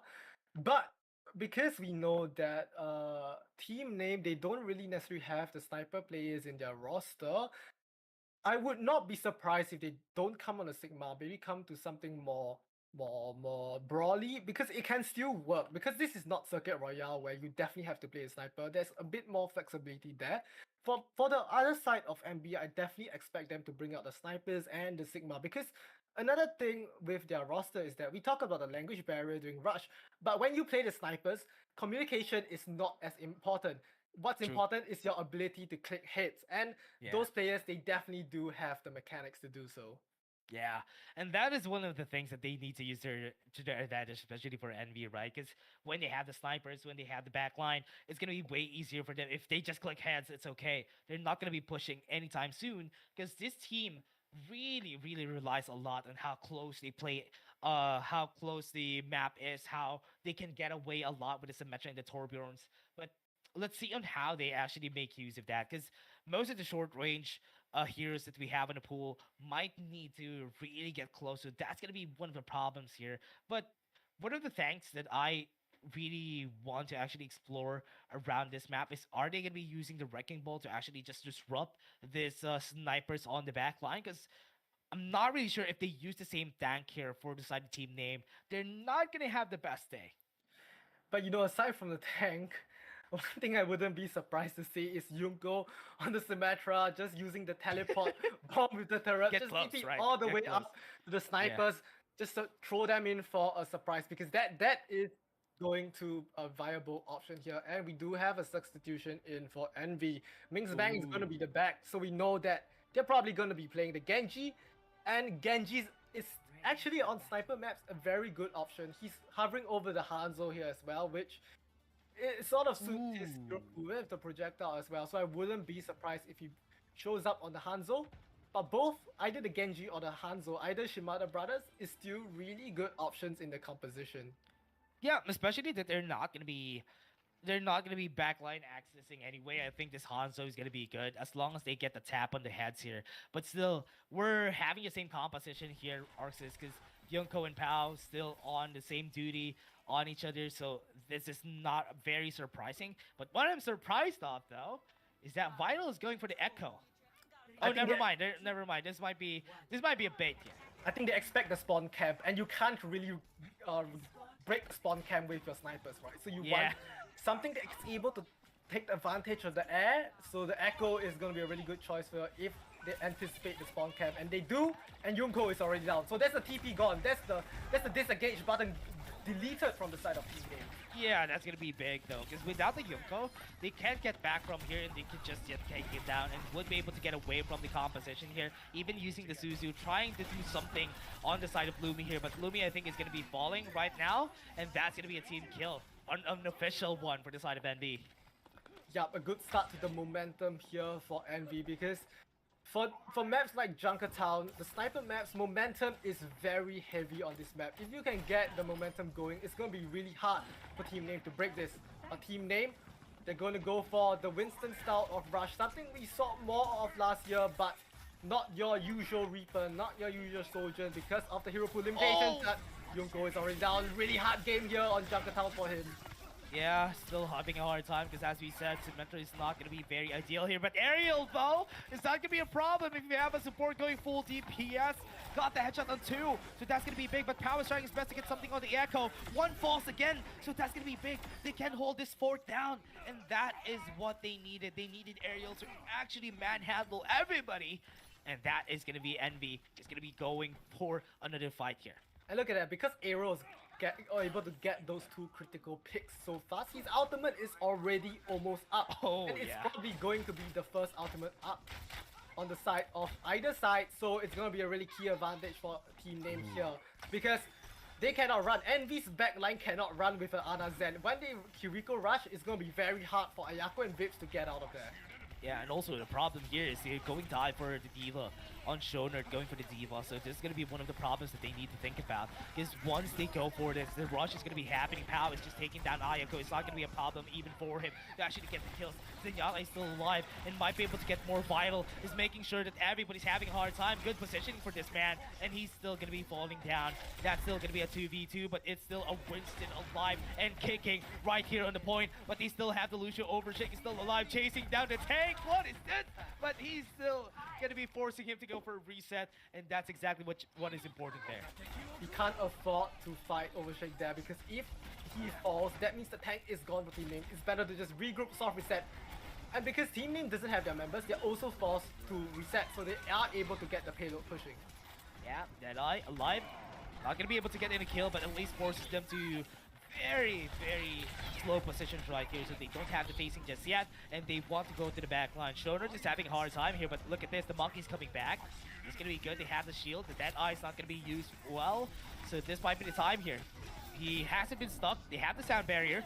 Sleep on the tank, very big, and the Transcendence is going to be used right there to actually get the kill on the tank. Very big for them to actually use the sleep in their favor and actually get the kill on the tank. And now, might be able to get the first point here. Great positioning right here from Shonerd, and just poking out a lot of dismemberance on the point. But because he's the one left alive, I think this is still not a great position for him, because he's still going to be killed, and he's still going to be challenged on that angle. So now with Shonerd on the back line, on the top, everybody's going to the back line, taking down every member, even the Zenyatta and the Ana, and they're not going to have the best day, because Pao is just there to get it with Luby. And the problem with Diva against team's main composition is he has to play on the high ground. He's basically stuck there, because the moment he drops, he will just get beat down by the Symmetra, and his defense matrix cannot eat any of that damage. So he has to play from a distance, but that's not what he wants. But Vital, a key pick on the Yuko. Yeah, great kill on Yunko. Very key pick. Having Sooner Rush also for the side of team name to actually mitigate that kill that happened a while ago. Even the Pulse Bomb wasn't able to get the kill, but I think they're trying their best to get something out of this, but Pao was able to get one. They're getting close to the point. They might be able to get this first point in their favor, but Pao is trying his best to get something. But this might be a bit too late, especially even for this Tracer, and that's going to be the first point on the side right here at NB. Yep, so they finally get the point. It was in overtime, but they have added 2.5 minutes on the point, so a moment of respite there for the side of Envy. And because of how weird the stall was, they forced team name to swap up their composition a bit. Maybe not the optimal composition they want to play on, but Lumi is now on the Diva, a more flexible pick. He's able to go around the map a lot, and he's in. Yes, distraction, Vital, now low on HP, but they still aren't able to actually push back closer. So this is going to be a hard fight for them still, because there's still Aerial, still got the kill on Ayako. A lot of healing from this side though, but it's still not enough to actually get something of value. Pao has the pulse bomb ready.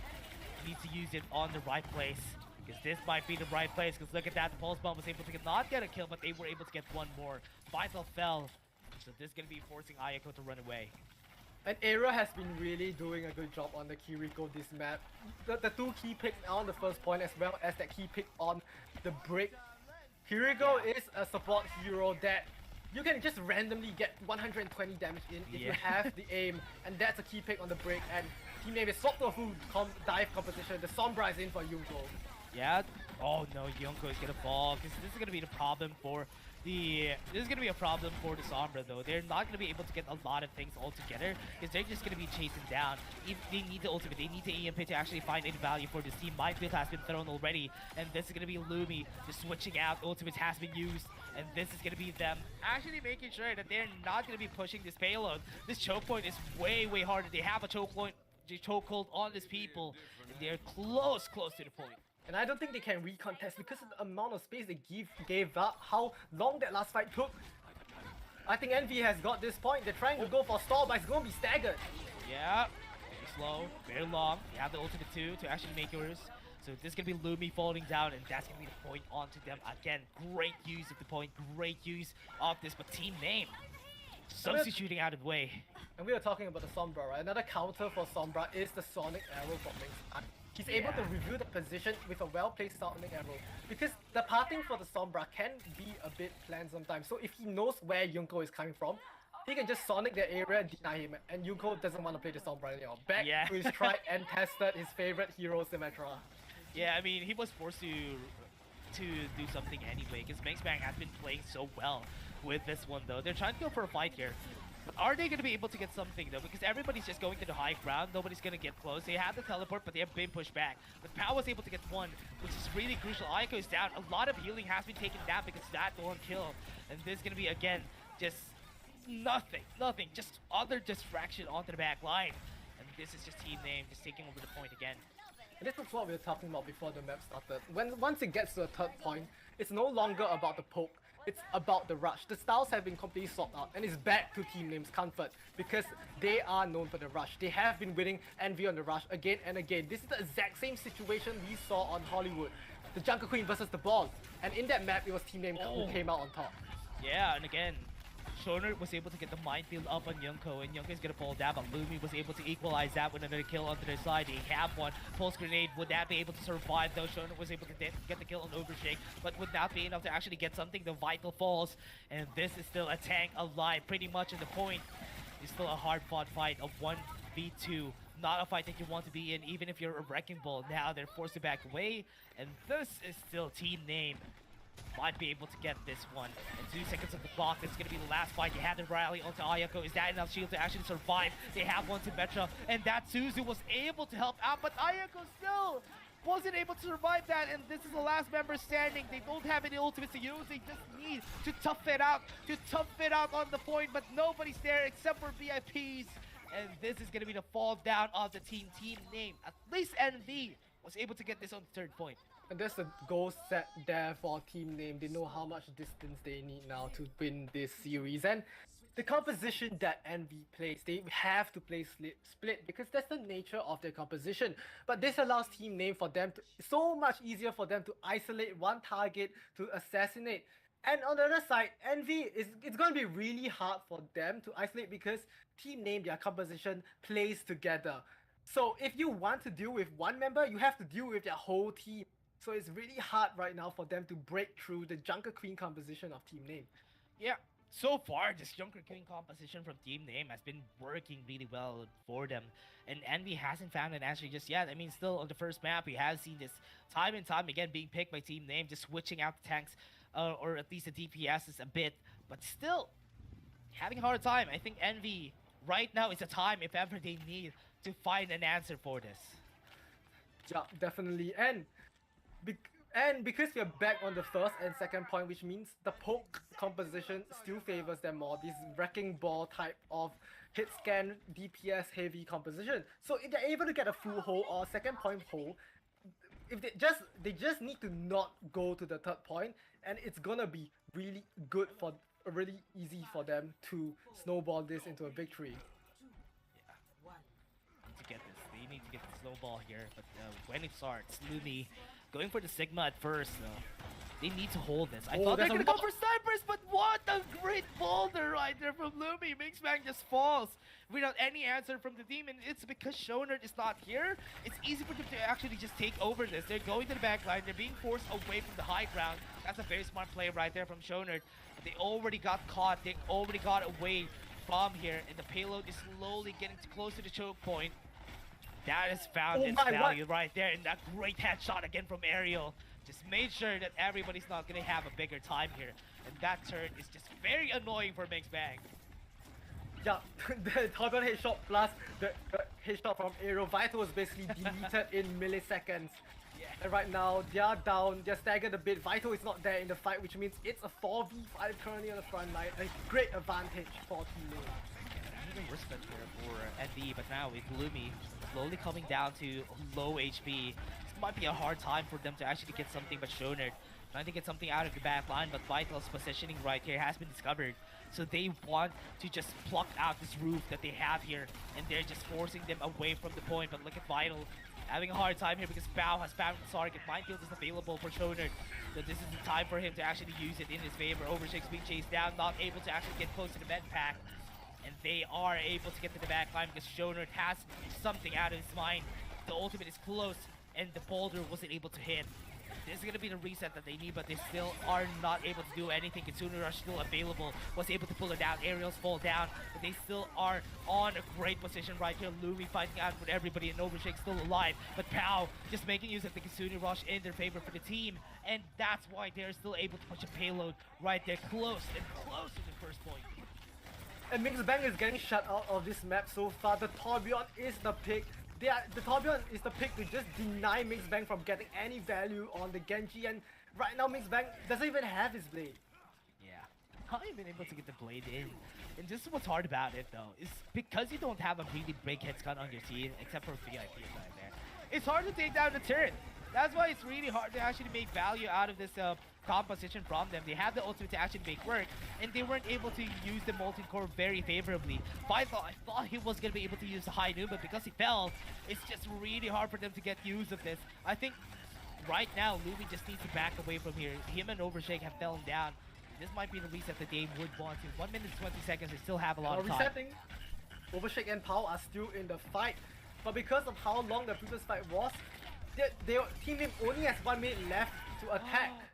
Yeah, they still have the minefield though. Yunko was able to get the kill on Ayako. A lot of healing has been taken down for the team here, but they are still not able to push through. They don't have their tank just yet, so this is why it's really hard. No, Postball was able to get 2, and that might be the chance for them to actually push closer and closer to the point, and that's the support down. The Shonerd is not alive. They still got it, and this is going to be hard for them to actually contest at this point. So that is one great pulse bomb from Pao. And it seems like Vips wasn't in the position or didn't have his Suzu up there to counter the Pao's bomb. So Pao just gets 2, and that was so huge to break the defense of Envy. And now going to the second point, it's going to be really hard here for Envy to stabilize. They don't really have the outs, only the Deadeye. It's going to have to be a really huge Deadeye here for Vital if they want to stabilize. Yeah, they don't have a lot of window here for the side of Envy because they're still losing their high ground against this team. And that's why they're having a lot of a hard time here because they have the ultimates to work with though. Still have Envy to make use of the Deadeye. This is a great position to actually use it right now, but they still have the Diva, making it hard for Vital to actually do something. They're still close to the choke point. 1 is down, Overshake's down. So this is a big win for them. They lost a bit of healing. They're backing away from this. Yeah. Vital with 2 kills there, very good, but the fight is not over yet because they still want to commit to this aerial pop. The Kitsune Rush, he thinks this fight is winnable. Yeah, they can still go for it though. They still have the pile driver, use the Kitsune Rush, but no, to no avail are they going to be able to win this though. The right timing was on the side of Envy. They still try to contest it on the side of Team Name. Yup. And going to the next fight, Team Name will have is coming up to all 5 ultimates. And without the blade from Mix Bang, Overshake is free to basically use this down barrier however he likes. There's no Kitsune Rush, there's no Dragon Blade counter, there's no point to counter the Dragon Blade if Mix Bang can just get into your backline like that. Yeah, they can get to the backline though. It's Shonerd. Able to get this with a minefield again. They got the kill right now, perfect onto Vital. So they lost the Deadeye. Still had the minefield. They want to get onto the backline, they want to get on top. But this is not a great place to be in. Pulse Bomb has been cleansed. Perfect timing again from MV. And this might be the chance for them to do something. Still Pow, still alive and ready. Still very, very strong, but it's a good thing that Mix Bang was able to just shut him down with the minefield too. So this is again another fight. Overshake just took down Ayako. Perfect right there. Great showing of who's the better loose show. So still, until right now, they can still push the point. They still are going onto the corner. The minefield still wasn't able to get something out of it. Meng's Bang has the ultimate, Vital still also has. Kitsune Rush has been used, so this might be the chance for the Molten Core, making it hard for them to find any value out of it. But Meng's Bang, wow, very aggressive, was able to get the kill on the Mech, and Lumi right there is not alive on the team here, so Envy is still being pushed back time and time again by Team Name. And Team Name, they had to use 5 ultimates that fight, but at the very least they did win it. And it's going to be hard for Envy to recontest here because Vips has not respawned. It's going to be taking a while before Vips gets in the fight. It's going to be up to Shonen if he wants to stall it, but he has no main healer at the moment. Yeah, it doesn't have any main healers, so this is going to be hard though. He's just moving around, back away, not take any risks, not take any big ones at that. But what is that damage from Lumi? Just took down Vital pretty fast though. So this is going to be the chance though. So this is going to be really hard to say because honestly the reason why this Wrecking Ball is having a hard time is because this Sorbern's turn is just very annoying for them, and that's why this push has been quite easy right here for Team Name. And honestly, the secret weapon is the Molten Core, because if Mingfang tries to blade, he can just Molten Core, get it in, and Lumi, a zoning bomb there, wants to deny and people trying to take any space. But yeah, the Molten Core can counter the mines, he can counter the ball slamming, he can counter the Genji blade. It's so versatile in how he wants to choose it. So Junko, the Torbjorn, has been really doing well this match. Getting close though. They need to be scared. Because right now they have to continue to rush. They just push back the D.Va. But look at everybody though. Everybody's running away. Very smart right here from Team Name. That just rush away. Let them use the Kitsune Rush. Let them make use of that. And because everybody's still here, they still have some time to cover, which is really smart right here from Team Name. They just lost them their ultimate. They don't have the space. They have the minefield in their favor. So Shonen could use it at the point. At the pile driver. Got the kill on the turret. But it's still not enough to actually do anything yet. Look at how they position themselves to the side of Team Name. They're not taking any risks here. Still have the minefield on the shoulder. They have the ultimate. The pulse bomb is at the ready though. They still have the beat right now. Team Name gonna be rushing out with the pulse bomb. Was able to get one, but the Suzu was enough to actually just mitigate the damage right here from their side. The barrier is enough to actually push back. They have the speed boost. They are gonna be taking down everybody. The minefield is making it hard for them to actually push. They have another good rush right here from Ariel. Might be the end right here for the team. So Shoner is trying his best to get something out of nothing for himself. Is he gonna be the hero for the team because they are now resetting right here, right now. They took down 2 of the DPSs and the tank is down to get it with them, and Team Name wins the tournament right here, or rather the Silver Bracket Final, sorry. I Not the got too tournament excited just right yet. Yeah, and I'm so sorry. It was a clean 3-0 sweep. Well, each individual map was relatively close. I think the second map was the least close. But even for Junkertown, they almost were able to stall the time for Team Name all the way to overtime. And Control was also really close. At the end of the day, when it came down to it, the focus fire was just better from the side of Team Name. They are consistent. They are able to be more consistently cleaning up fights. Because Envy, their players have the skill. They have the mechanics. They always get pings. Ming's Bang really turned up their map on the Hanzo, on the Genji. A lot of fights were won single-handedly by him. But at the end of the day, a lot of fights, when they stretch out for very long, it's usually Team Name who wins the important fights. At the end of the day, they are the ones who win each map by map. They play. Envy were continuously trying to adapt, play different styles to try to counter Team Name. They started off on the first map on the rush. They swapped off to a more ball type of composition. They still couldn't secure the kills. The Junker Queen composition was just too good from the side of Team Name. And even at the end, they didn't even have to rely on the Junker Queen. Lumi played the D.Va and Ariel on the Kiriko was still popping off. It was still hard, honestly. It was hard for Envy to actually make use of their composition. Because honestly, during the Junker attack, I was expecting them to go a double sniper, because that could have been better on the defense for them. But when it went down to it, it was hard for them to go for the defense because the way that Pop played during that time for Team Name, it was easy enough for them to just breach the back line. They don't even need to use the ball for themselves because that's why it was hard for the team there to find any value. Pow is just doing wonders for the team here, especially an Overshake, and the Overshake was really strong too, so that's why it was really hard for them to be confident on their supports too for the side of Envy. But with that, Team Name, as you said, team communication is the key for this game, and we have seen Team Name actually make use of that in their favor during the last stages of our, even the first stages and the last stages of our tournament.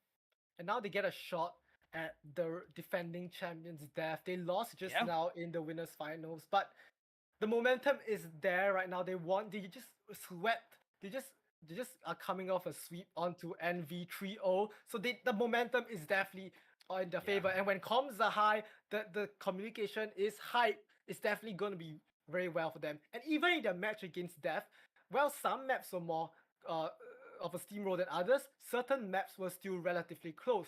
I believe it was King's Row that took it all the way to the overtime rounds. So they definitely still have a chance in the grand finals against Death. So it's gonna be really exciting to watch the next match.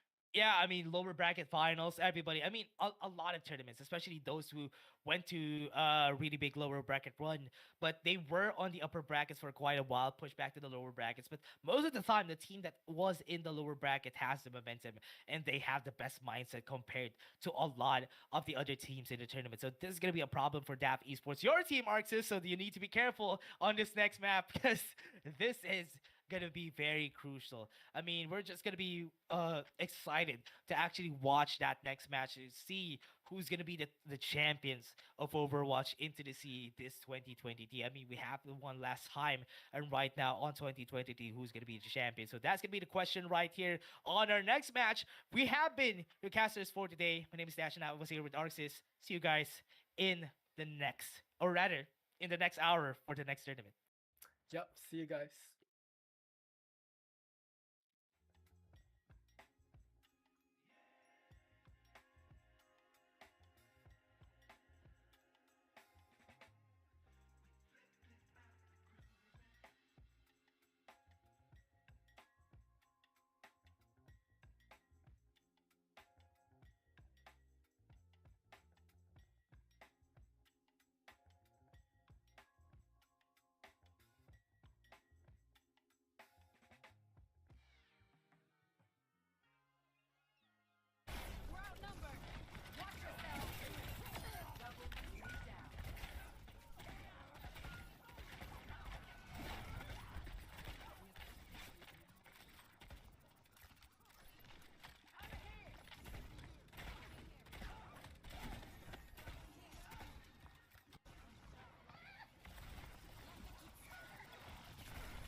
ครับก็ทีมที่ทางกับดับบิสปอร์ตครับแข่งคู่แรกใครแพ้ลงมาเจออีสวันนะแบบเป็นซอฟไฟแล้วไปต่อที่แกรนด์ไฟนอลครับเบสออฟเซเว่นนั่นเอง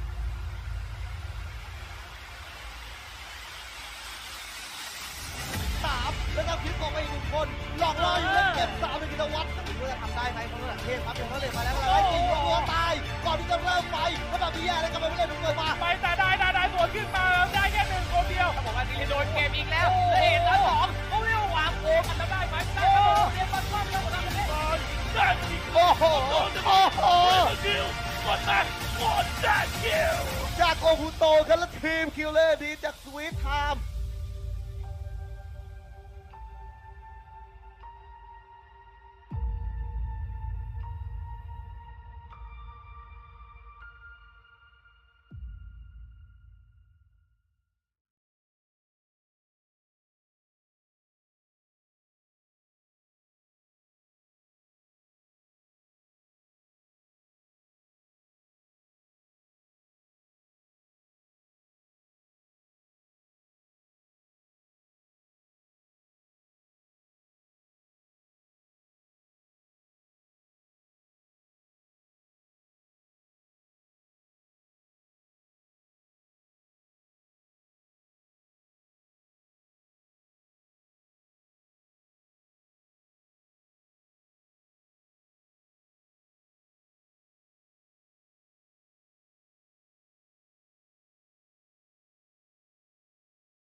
เลยครับก็ทีมที่ทำกับดับบิสปอร์ตครับแข่งคู่แรกใครแพ้ลงมาเจออีสวันนะแบบเบสออฟไฟแล้วไปต่อที่แกรนด์ไฟนอลครับเบสออฟเซเว่นนั่นเอง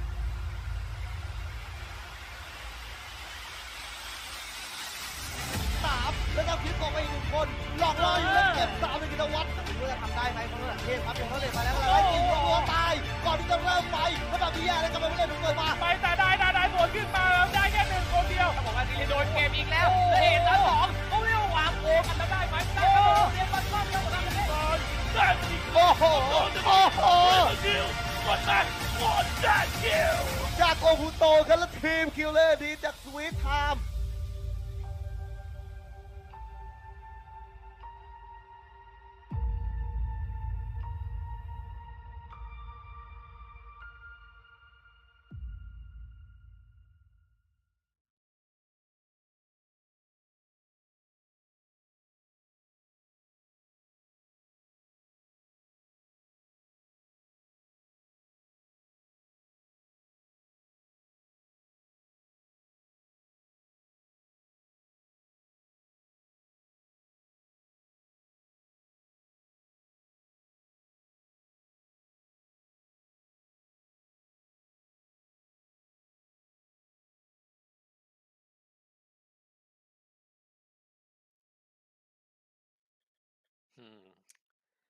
ไม่ได้ยินเสียง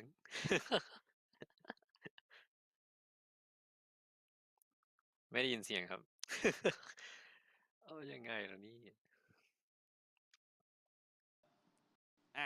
ได้ยินแล้วฮะ โอเคได้ยินแล้วนะครับโอเคสวัสดีครับคุณทักกี้สวัสดีอีกครั้งหนึ่งครั สวั บ สดีครับ สวัสดีครับผม ครับผมอ l i v e นะครับก็เดี๋ยวสอบถามข้อมูลคร่าวๆก่อนเลยคุณทักกี้เดี๋ยวผมขอนิดนึงอ่านว่าทักกี้หรือว่ายังไงครับ จริงๆก็ชื่อแท็กนี่แหละฮะ แต่มันก็เป็นชื่อให้ฝรั่งออกเสียงง่ายๆอะไรเงี้ย อ๋อก็เลยเป็นแท็กก็คือแท็กกี้อย่างนี้ใช่ไหมครับโอเคครับรบกวนแนะนำตัวนิดนึงครับ ครับก็ผมแท็กนะฮะ ผมเป็น Senior Character Technical Artist ของทีม Overwatch คือถ้าถามว่า Technical Artist ทำอะไรเอาจริงๆก็เหมือนกับพวกใส่กระดูกนะฮะทำให้ตัวละครขยับได้เอาตัวละครใส่ลงไปในเกมอะไรอย่างเงี้ยนะครับผมทำอยู่ที่นี่มา2 ปีแล้วฮะ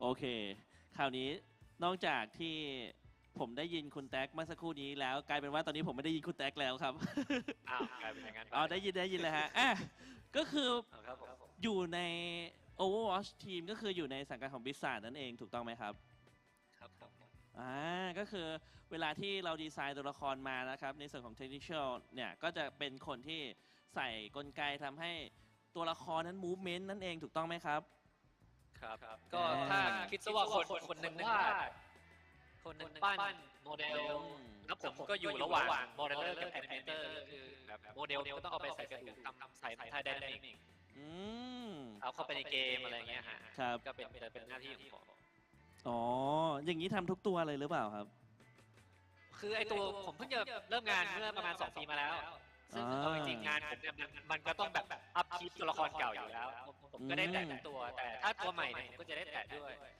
แต่ถ้าเรื่องสกินนี่ผมไม่ได้แตะทุกตัวครับผมแตะประมาณบางส่วนเพราะว่าคนในนี้ผมก็ต้องกระจายงานกันพอสมควรไม่ได้ทำทุกอย่างไม่ได้ใช่ไหมฮะทำได้ถ้างั้นแสดงว่าตัว Echo ที่ทำแบบมือขนมจีบหรือว่าแบบทำท่าอย่างนี้ก็คือคุณแตงมีส่วนด้วยใช่ไหมครับก็ตัวกระดูกหรือตัวโมเดล first person ผมก็เป็นคน implement ลงไปในเกมอะไรเงี้ยโอเคสุดยอดเลยนะฮะใช้คนเยอะมากครับตัวละครตัวนึงโอเคเลยโอเคเดี๋ยวเราไปคำถามกันเลยดีกว่านะครับเดี๋ยวตรงนี้ผมขอถามสักนิดนึงนะครับว่าเห็นว่าสกินของเกนจิล่าสุดเนี่ย Divine Monkey คุณตั๊กเนี่ยเป็นคนสร้างขึ้นมาผมอยากทราบว่าคุณตั๊กเนี่ยมีความชอบในเรื่องรามเกียรติ์หรือเปล่าอย่างแรกเลยคือคำว่าสร้างเนี่ยมันเป็นทีมเอฟโฟร์ตนะฮะผมไม่ได้เป็นคนวาดผมเป็นคนเสนอไอเดียแล้วก็ผมก็ได้ทำตัวส่วนของเทคนิคอลคือเอาเป็นว่าในทีมเนี่ยมันไม่มีคนไทยครับผมเป็นคนเดียวเพราะงั้นเวลาเขาทำสกินอะไรพวกนี้เนี่ยเขาก็จะต้องมาปรึกษาผมตลอดว่าทำนี้ยังไงครับแล้วอย่างนี้แรงบันดาล คำถามต่อเรื่องรามเกียรติ์ ครับ คือผมก็ไม่ได้เป็นแฟนรามเกียรติ์อะไรขนาดนั้นนะครับแต่ความรู้สึกผมก็คือแบบสกินของทีมซีซั่น3เนี่ยมันคือทีมเอเชียนมิทอลจีใช่ไหมฮะตรงนั้นเอาจริงผมเสนอไปไอเดียที่ผมเสนอไปเนี่ยเสนอไปเยอะมากๆเลยนะแบบ20-30 ไอเดียแต่ว่าผมก็เข้าใจว่าเขาคงทำได้แค่ตัว2ตัวผมก็บอกเขาไปว่าถ้าทำได้แค่ตัวเดียวจริงๆเนี่ยผมว่าหนุมานมันก็เหมาะที่สุดจริงๆเพราะว่ามันเป็นสิ่งที่ใกล้เคียงซูเปอร์ฮีโร่ของไทยที่สุดแล้วใช่ไหมฮะโอ้โห สุดยอดเลย ตรงนี้ก็เลยเป็นในส่วนของตัว Device Monkey เกิดขึ้นมา แล้วผมอยากทราบนิดนึงว่าแรงบันดาลใจในการสร้างในส่วนของ Device Monkey เนี่ยเริ่มมาจากอะไรครับเอาจริงมันก็มาจากทีมของซีซั่น3นี่แหละฮะเพราะว่าตอนนี้ผมเริ่มงานเนี่ยเขากำลังคิดสกินของซีซั่นนั้นพอดีซึ่งสิ่งที่เขาถ้าเพลเยอร์ที่เล่น Overwatch 1มาก่อนจะรู้ว่าสกินเอเชียในเกมเนี่ยมันจะหนักจีนหนักญี่ปุ่นหนักเกาหลีเพราะว่าทีมงาน Overwatch เนี่ยมีแบ็กกราวด์ทีมเกาหลีค่อนข้างเยอะมันเป็นทีมที่ทำรีเสิร์ชค่อนข้างง่ายตรงนั้นคนนี้เนี่ยเขาต้องการที่จะให้มีทีมของ Southeast Asia ต้องการให้มีสกิน Southeast Asia คือถ้าเพลเยอร์เล่นอยู่ตอนนี้ก็จะเห็นว่ามันจะมีสกินมอยราที่น่าจะเป็นเทพเจ้าของอินโดนีเซียแล้วก็มีสกินเกจิของไทยโอเคแล้วทำไมต้องเป็นเกนจิครับกับตัวนี้รามเกียรติ์จริงตอนผมเสนอเขาผมก็บอกเขาไปเลยว่าบุคลิกของหนุมานไทยเนี่ยมันก็จะค่อนข้างไทยบอยนิดนึงใช่ไหมฮะแล้วก็เป็นนักรบมีความเกี่ยวข้องกับแบบลมอะไรอย่างนี้แบบผมก็บอกเขาเลยว่าดาบเนี่ยทำให้มันเหมือนเป็นกริดแบบ3 ง่ามได้ไหมให้มันเหมือนแบบรีสูของหนุมานได้ไหมดาบในเกมของเกจิมันก็เลยจะมี3 ง่ามแต่มันก็ยังต้องยาวพอสมควรใช่ไหมฮะใช่เขาจะมาปรึกษาผมตลอดครับตอนแรกบนมีดนี่เขาจะเขียนแบบเป็นอักขระอะไรด้วยผมก็จะมาปรึกษาผมว่าจะเขียนอะไรดีโหสุดยอดเลยฮะแล้วกระแสของสกิน Device Monkey เนี่ยหลังจากวางขายออกมาดีมากๆเนี่ยคุณนักกี้รู้สึกยังไงบ้างครับเรื่องดีไม่ดีนี่ผมเอาจริงผมไม่รู้นะแต่ว่าผมไม่แน่ใจว่ามันอาจจะเกี่ยวกับกระแสเพื่อนบ้านเราหรือเปล่าแต่ว่าผมรู้สึกว่าคนไทยชอบสกินนี้มากๆนะฮะแล้วก็ผมดูแบบกระแสตอบรับของทางฝรั่งผมรู้สึกว่าเขาก็ตอบรับดีพอสมควรสำหรับผมเนี่ยไอเรื่องยอดขายเนี่ยมันก็เรื่องหนึ่งผมเข้าใจว่ามันก็เป็นเรื่องสำคัญแต่สำหรับผมความสำคัญของสกินตัวนี้คือมันเป็นสกินที่100%แบบ culture ของไทยสกินแรกของเกมคือซึ่งมันเป็นสิ่งที่เกม Overwatch เขาต้องการจะทำอยู่แล้วนะฮะเขาต้องการจะแบบเผยแพร่แบบวัฒนธรรมแบบโชว์ความ diversity ของ culture ของแต่ละประเทศใช่ไหมฮะ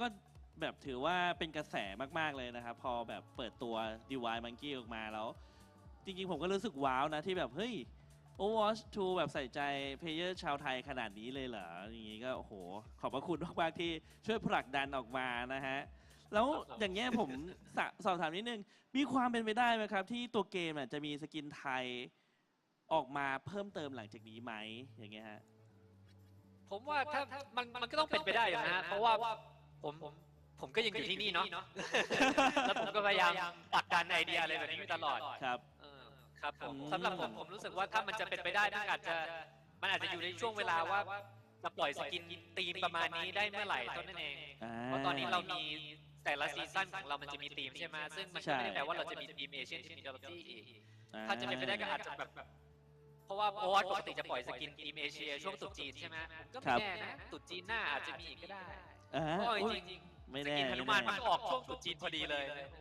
ใช่เป็นช่วงเอเชียเนาะอย่างนี้เมื่อกี้เห็นบอกว่ามีส่งไปประมาณ20 ดราฟเนี่ยสัก1 อันได้ไหมแบบแง้มๆมาไอ้ที่ส่งไปแล้วรู้สึกว่าชอบที่สุดอะครับมีตัวอะไรอีกไหมเป็นชื่อตัวละครไทยอะจริงๆผมก็อยากให้ทำแบบทำไหนๆรามเกียรติ์มันก็มาตัวนึงแล้วเอาตัวร้ายเอาทศกัณฐ์ไปด้วยเลยอุ้ยครับตอนนั้นผมก็เสนอตัวละครไปตัว2 ตัวอันนี้ไม่มีการคอนเฟิร์มใดๆนะเพราะว่าแค่แบบเป็นความชอบเนาะเขาวาดหลายไอเดียใช่เขาวาดหลายไอเดียมากใช่แล้วสุดท้ายเขาก็เลือกหนุมานมาครับโอ้แต่ว่าทศกัณฐ์เท่นะหลายตัวที่มีความเป็นไปได้ทศกัณฐ์รามาตราได้นี่ผมจะพยายามผลักให้เขาทำรามาตราด้วยนะใช่โอ้โหสุดยอดเลยครับแล้วอย่างเงี้ยสอบถามนิดนึงคุณตั๊กเนี่ยเล่น Overwatch บ่อยไหมครับแล้วเล่นตัวอะไรที่เป็นเมนครับจริงๆผมก็เล่นมาตั้งแต่เกมเกิดแล้วเนาะ จริงๆมันก็เป็นเกม first person shooter เกมแรกที่ผมเล่นเลยนะเพราะว่า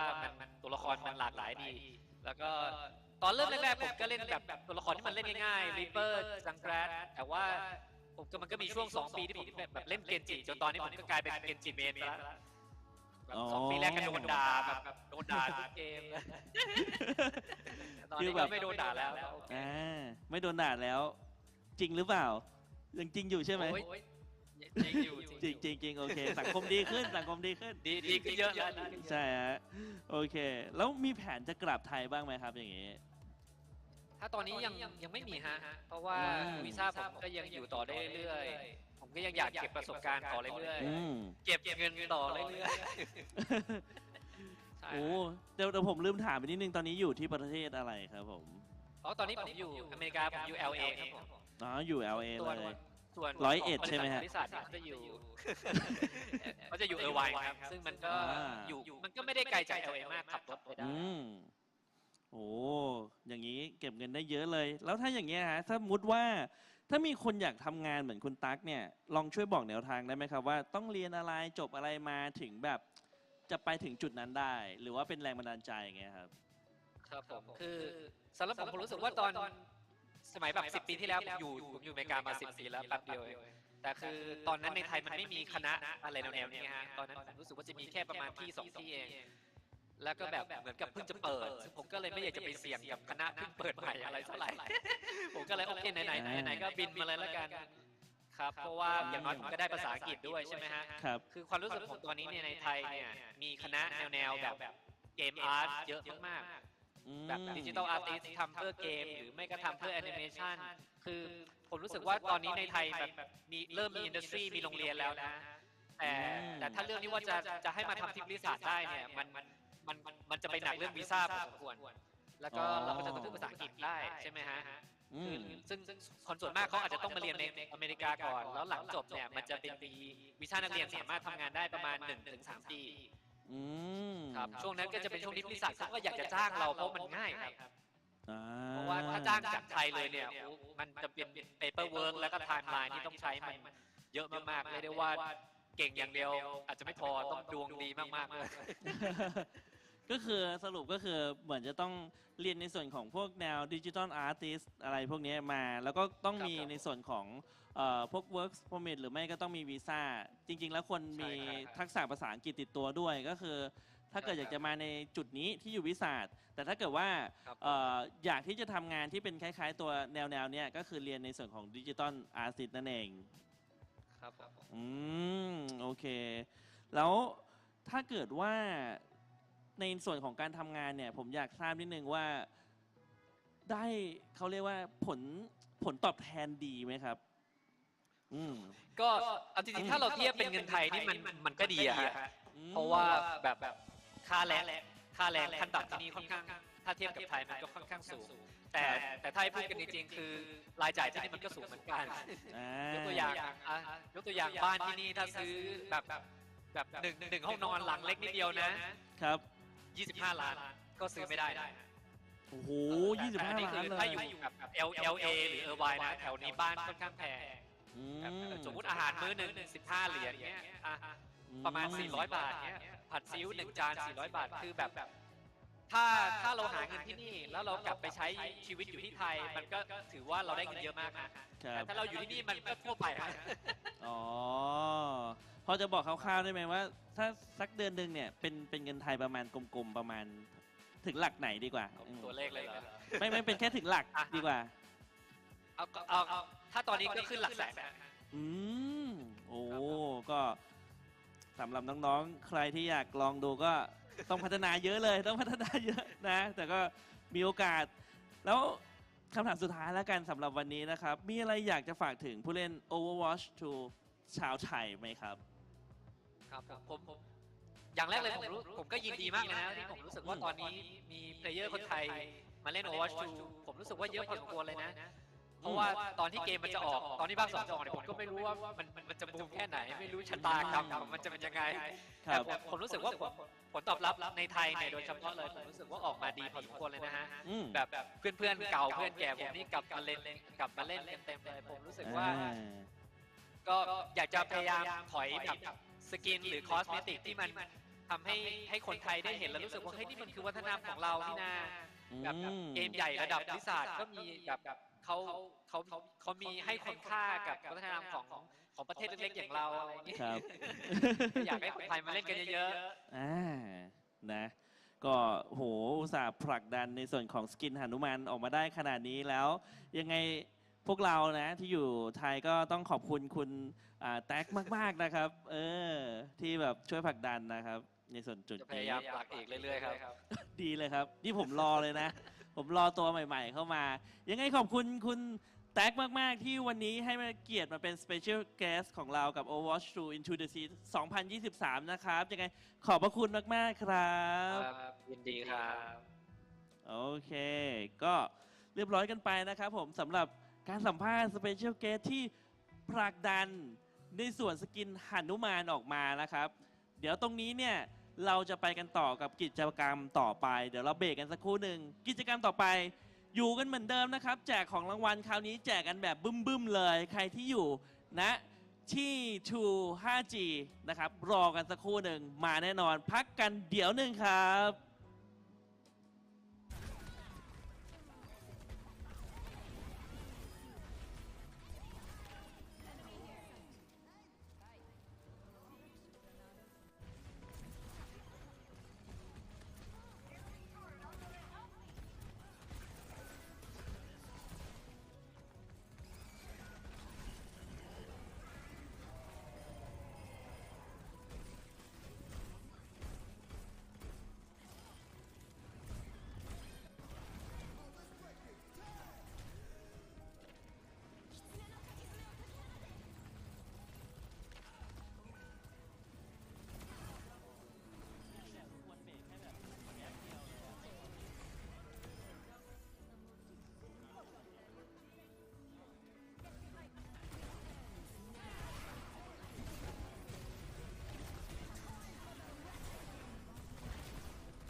ครับก็ทีมฟิตทางกับดับอีสปอร์ตครับแข่งคู่แรกใครแพ้ลงมาเจออีสวันนะแบบเป็นซอฟไฟแล้วไปต่อที่แกรนด์ไฟนอลครับเบสออฟเซเว่นนั่นเอง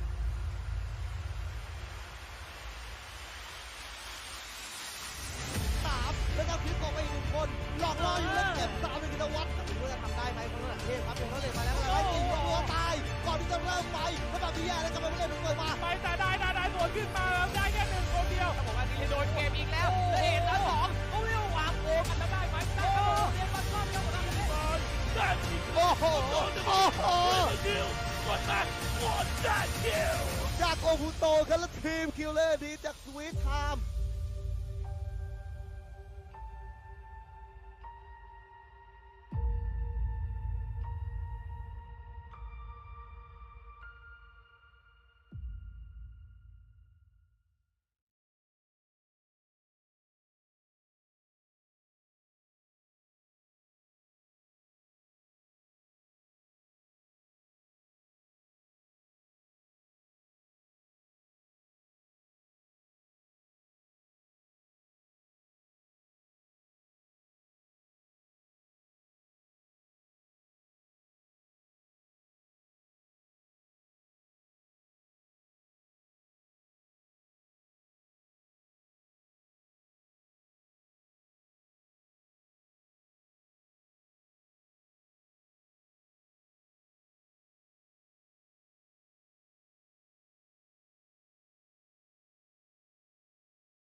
ครับก็ทีมชื่อทางกับดับบิสปอร์ตครับแข่งคู่แรกใครแพ้ลงมาเจออีสวันนะแบบเบสออฟไฟแล้วไปต่อที่แกรนด์ไฟนอลครับเบสออฟเซเว่นนั่นเอง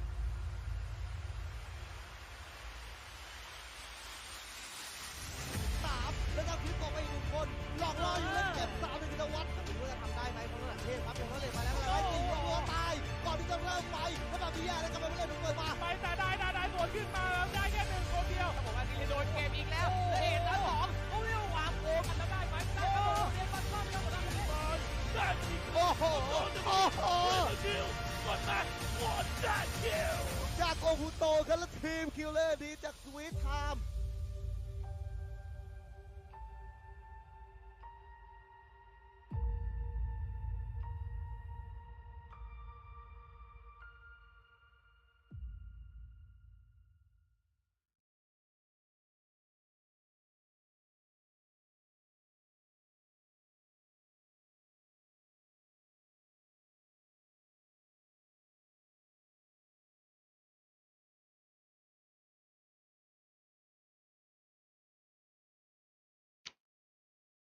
Oh, we're live. Just kidding. I know it's all long. Welcome back to Overwatch 2 Open Tournament into the Sea 2023 by Roof and WDG. And let me tell all of y'all about one thing, is that this is the moment that we have been waiting for a long time. This is a time that we are going to the Grand Final DAF on their rematch against a team name. Now, this match, ladies and gentlemen, is we see it before in the first iteration. DAF win against Team Name in the winners final 3-0, and now they are the one who is one step closer to achieve a victory and claim grand prize in this tournament. Now, Team Name, they fought back, they fought hard, they fought against Envy, and they also win 3-0. So both of them coming off 3-0 victory. Even though DAF kind of beat Team Name at the beginning, then Team Name beat Envy 3-0 later on. Now the momentum is kind of neutral. Both teams are in equal standing, equal footing. Let's see which one their mentality, since their mentality are reset, which one is gonna take the cake, which one is going to be crowned the second ever Overwatch 2 Open Tournament to the Sea 2023 by Roof and WDG winner. Will it be the reigning, defending champion of the Southeast Asian region, DF Esports, who is undefeated? Undefeated, if I recall correctly, undefeated since November? No. Since 2023, yes, that is a safer option. Since 2023, they are undefeated in every single tournament that they have been a part of. And now they will claim their throne once again in the seas. In the high seas, the low seas, the mid seas, they are here in the seas. Where they will take their place, claim their spot. As the waves that roar, the thunder that runs and go off, that stuff, yeah, those parable metaphors, they're unrelated, they are irrelevant to this kind of stuff, because right now we're in the main event, we're in the real deal. We're in the real deal, ladies and gentlemen. Will the reigning, defending champion defend their throne, or will Team Name learn from their mistakes and bounce back to win this one? So, ladies and gentlemen, it will be the same tournament format. It's a best of 5 series, which the team which have 3 maps, which reach map number 3 points first, going to be the one who win the match. So, this is the same situation as last time. So let's see how team adapted to that situation. Now, it's been my honor to cast this match for the past 3 days. Today, yesterday, the day before. And I'm glad to see a lot of diversity in this meta and a lot of things that has been going around. Now, ladies and gentlemen, this is the time that we all thought we know what's up, but we don't know what's up really. DAF, their gameplay style, this new style of plays, which focus a lot more on game sense and their space creating, space taking composition rely heavily on Ramatra and May, Ramatra of Rotangtep and May of Ace is the one that kind of show how they basically understand the game. Their grain understanding of the game is top notch, but also they have to face against Team Name, which have a lot of players who have good mechanical skills. You're talking about Lumi, you're talking about Overshake, especially Overshake, who is really popping off on the flex support, on the main support right now. Lucio Baptiste, no worries.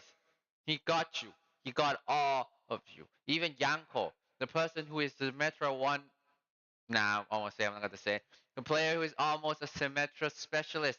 A Symmetra specialist, the Tourbillon specialist, the Turret Man specialist.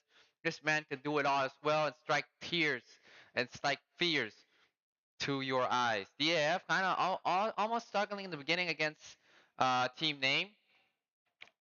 But right now, I don't know if things are gonna change. I don't know if they have been strat on the back because Team Name, they rely on rush composition, heavily rely on their Jungle Queen plays, or the pirate ship plays composition. They focus a lot on sticking together as a unit, one big chunk of dead ball rolling towards you, and telling you, well, if you don't move out the way, then I'm gonna ram you over. But DAF, they focus a lot on space creating. Rotangtep walking very aggressively into the enemy line, and all that stuff that's been going on. Ladies and gentlemen, this match, it's one that I've been waiting for, the one that we have been waiting for. Everyone's been waiting for this. All of that, this and that, and that and this. All the gist that's been going on. Well, ladies and gentlemen, are we going to be about to crown the second king in the seas? Or will the former king retains, holding on like that wrestler who I will not name, who almost reached 100 years at, 1,000 days at Undisputed Champion? Or will the underdog fought with the power of friendship by their side? But ladies and gentlemen, let's take a look one more time at the lineup for both teams. CAF Esports still rocking the same lineup. Now the graphic is correct. Ace, Obito, Rotangtep, Ibang, and Pali. Wait. Maybe, I'm not sure. But this Ace, Obito, Rotangtep, Ibang, and Pali is on the lineup card here. Maybe Jiaote playing instead of Ibang, but not sure. Meanwhile, team name still rocking also the same lineup. Yonko, Pao, Lumi, Easy Climb, and Overshake. Overshake, part of the Malaysian committee. Person who farmed the amplification matrix so fast that I want to learn his secret from him. But the thing that I think Team Name did as well is they have Easy Clap almost exclusively speed onto the Lucio. So that way Overshake can be the one so that he can get the heals. And now the first map that was picked again, it was Lijiang Tower. Let me talk to you. Lijiang Tower is the map that DAF loves to pick, and this is DAF map pick also as well. This map is the map that DAF kind of master inside out, the map that they can play their Ramatra Rush composition, the Ramatra May composition.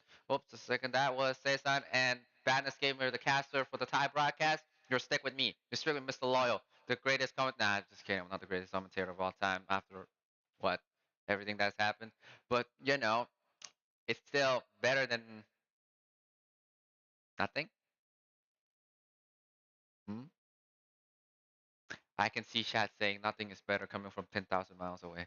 But anyway, Legion Tower, we see how DAF play that map to perfection, but also we have seen Team Name playing that well, really well into that map as well.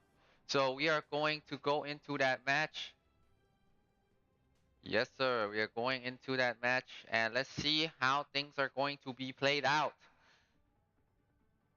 So yes, the lineup is actually correct, but at the same time incorrect, because while it is indeed that Pali plays, it was Zhao Tei. Oh wait, no, the lineup is still not correct. Oops, our bad, sorry. But yeah, the lineup for DF Esports is Rotangtep as a tank still, Ace Nobuto being their main DPS duo, and Pali and Zhao Tei being the one on to the support. Team name with Lumi leading the charge. Yonko on the Bastion in the pirate ship composition. Pao, I'm not sure what's he gonna play. Overshake onto the Lucio and Ariel this time playing instead of Easy Clap onto Diana. With this composition, a lot focused onto how crucial the Biotic Nade can be hit, as well as the speed boost from Overshake as well. So let's see how team name's gonna go here. They're going to the server room. Pretty tight corner. Yeah, kind of spread out. Obito taking the high ground on this junction here. But first pick Obito already onto Yonko. That's a good first pick. One of DAF desperately needed. And DAF marching out of the gate pretty strong with 2 and 3 strong picks already. We're heavily reliant on pick potential. And that is how and why they will be taking the first percentage off this point. Really interesting here, seeing that Obito taking some kind of a high ground space off ankle to differentiate from everyone. Rotang Teb though being the menace in the objective. Team name has to switch up the composition. Yonko will be playing onto his Symmetra pick, the one and only, but he falls to Obito. The headshot does the job, but Obito get knife away from Lumi as well. Not sure if that was an environmental kill or not, but right now it's team name's chance to maybe go forward. But they still have time. Both EAF and team name, they both have time to play in this space. Team name's gonna go for around the world competition. I mean, around the world plan that they literally go around the entire map and coming in from DF from behind. Lumi on the Jungle Queen. The commanding shot will be used here. Rotang with the Nemesis Swarm almost has a chance to annihilation already, but he will fall first before he can do anything. The Shizune rush, the Susu didn't come just in time. Ace pretty low. He survived, but he's just living the shield. Roboto gets the kill out to Powder, and Ace will eventually falls. The percentage is flipped, not flipped just yet. It's half and half. I don't think DAF want to contest this anymore. They're gonna leave it be. Right now, though, team name will get the flip on the on the map. Power play onto the Genji this time. Here comes Kisune Rush. Mario trying to zone DF away, or at least trying to force them to use a Kisune Rush of their own. And here comes a big Biotic Nade there from... No, that's not Biotic Nade, that's a Rampage from Lumi. Big there, didn't have Kisune Susu in time. It was 1 for 2 though. DAF somehow still pulling this one back, thanks to the sound barrier from Chao Tae. The sound barrier back from Overshake though. Obito is still standing strong. Obito is 1v1ing Overshake right now, and Polly joining to the fray. Ace will get Piao, and here you go, and the DAF going straight to the opposition, trying to run them down. With Overshake falls, that will be it. DAF will flip the percentage back to them. The advantage is with them once again.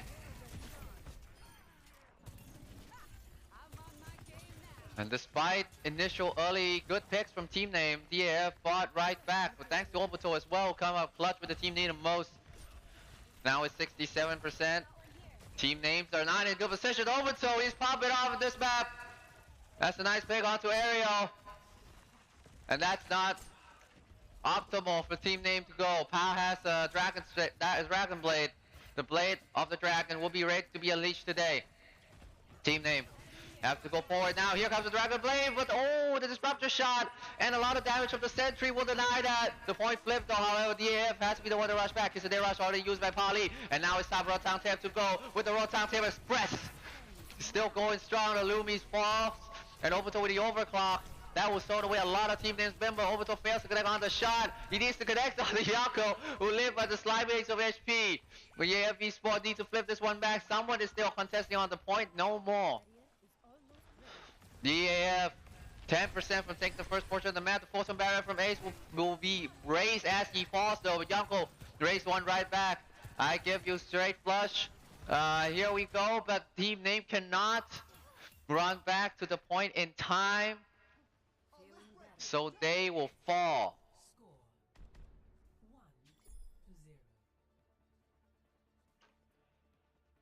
Score 1-0 right now, DAF Esports.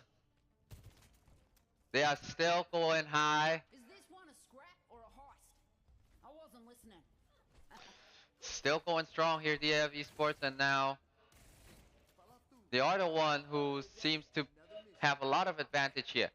But team name is not out the woods yet. I mean, not out of chances yet. I mean, going to night market, but in this case, the evening market, like the one on my Entitled Soy. Yeah. Anyway, DAF Esports rocking this lineup. Oh my goodness, Polly. First initial pick, quick pick to Yunko already. And DAF running the Ramatra May. This time, this one is their signature pick. Last time, Ace was on Symmetra rather than May. Team name also had the Ramatra, but the Ramatra Symmetra, similar to what DAF pulled last round. And here comes Team Name trying to go from the side, though DAF already have control of the point. Over to on the off angle, but Team Name spotted him. Now everyone's trying to rush him down. Everyone runs to him. But the rest of DAF is on the objective, and they will get it. Team Name has the number advantage, though, and I think they will be the one who goes in, but they need to be careful of the shrapnel from Ace and just yeet it at the opposition. But let's see how it's gonna go. Rotan takes get Junko first. Polly with a nice headshot onto Ariel, and that's gonna pull the advantage right back. But Overshaken Pao gets 2 back as well. And right now it's Kane coming back at 4. Obito deal with Pao, which Obito did. And now it's a 1v1 against Overshake. Overshake runs for the hills, and Obito headshot him clean.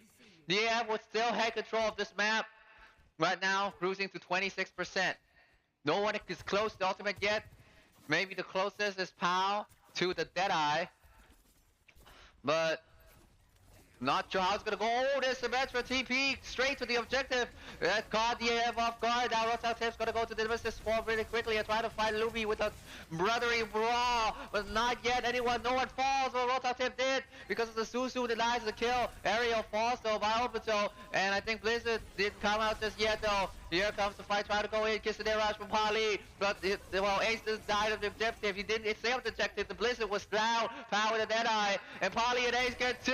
And Power gets 2 right back. Obito brings it to DAF favors though. But team name, they get the flip. So that would deny the percentage from DAF Esports just a little bit. Even though DAF forced one right back. The Blizzard from Ace at the end of the day was clutch. But as the wall falls, well, the Deadeye kill from Pow just connects. Pow. And now Rotang Tape close to annihilation. That TP may be a bait. It is a bait. And now team name running straight to the front door. Ace trying to zone Rumi out of the way, but no, he stayed back with his team. The sound barrier from Overshake was clean. Rotang Tape still on the annihilation. He will not use his judges. Rotan barrier from Yonko. Flowing straight to the point, trying to divide the team into 2. Doesn't work really well. Here comes the annihilation from Rotang Tape trying to find a kill. GC rush from Ariel trying to deny that. Rotang Tape still get Yonko as a result. Rumi get caught up with his team. And you will fall around the small text. Coming, and now the trade is buzzing right into the enemy line. DAF Esports 93, 94, 95%. Team name can still touch 97%. Overshake maybe can touch it right on time. 99, no, he cannot. The ice block will deny that. And DAF will take the first map very quickly in this series. In the grand finals, DAF strike first once again in the control map of Legion Tower. And ladies and gentlemen, that is how you roll. If you are DAF, you have to take advantage of every single opportunity that comes to you. But props to team's names though. That is a really cheeky Symmetra teleporter right straight onto the objective. That will caught everyone off guard. That's the ladder strategy that is poor in pro play. But regardless, sadly, DAF, they kind of deal with it with Blizzard and all the other stuff, all the other ultimates that come to their disposal. They do it all. Unfortunately, a little bit for team name, but this is show that they can bring up a fight. But regardless, the fight is too quick in DAF favor. Now they lead 1-0. Going next map is going to be the hybrid map. Probably gonna go with King's Row once again. I think this is gonna go with the same map lineup. It's probably gonna be Legion Tower into. Well, last time was Antarctic, right? Last time was Antarctic. Yeah, last time was Antarctic Peninsula. So maybe the next map is going to be King's Row, and on the escort map, I think it's going to be Junkertown. No, it's not Junkertown. I think it's going to be Havana, maybe, probably. I don't know, depending on what team name decided to go with it. Alas, this is where things rock. This is where competition, all the things that have been used. We see DAF playing with this style already during the winners finals, during the winners semifinals. Their style focusing on zoning and creating space, as one would say. They are the one who creating the space using Rotang Tape and using Ace to zoning the area away, especially the Rotang Tape, who's pretty much his task is to be as aggressive as possible without dying, which he does sometimes quite well. Sometimes he dies, but eventually this strat of DAF rely less on mechanical skill and more of game sense, which will be highly difficult right now for team name to deal with. Unlike last time, there is a certain tournament that DAF go against the Korean team. What happened there is Ace playing as Sojin at the time, and what happened was that team focused heavily onto Ace, who's playing the Sojin, disallow him to play on anything. But on the hybrid map, this time they decided to go with Hollywood. Team name decided to go Hollywood today. Not sure what they decided to go with on the side, but I think based on DAF prefer, they prefer to be on defense first, on offense second. I believe offensive strat can be a bit more surprising than defensive strat, and I think with their huge domination style, they are also pretty confident that they will hold their opponents into their fort and finish the map themselves, which is quite a confidence from these Thai lads.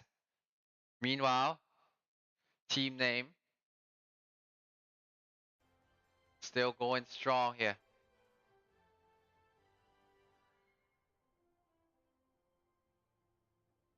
The Esports and team name now in Hollywood. This map, I think Jungle Queen is more better, but Reinhardt can still be played. We see Reinhardt more in America's side of Overwatch Esports. But in this case though, yeah, as I predicted, team could be better to go for the Jungle Queen composition rather than Reinhardt. But the Esports, they're going with a classic Winston Rush, or what I call it, Bow. I cannot sing the lyrics to that song right here, but the Bow comp from them will force the opponent to surrender to their will.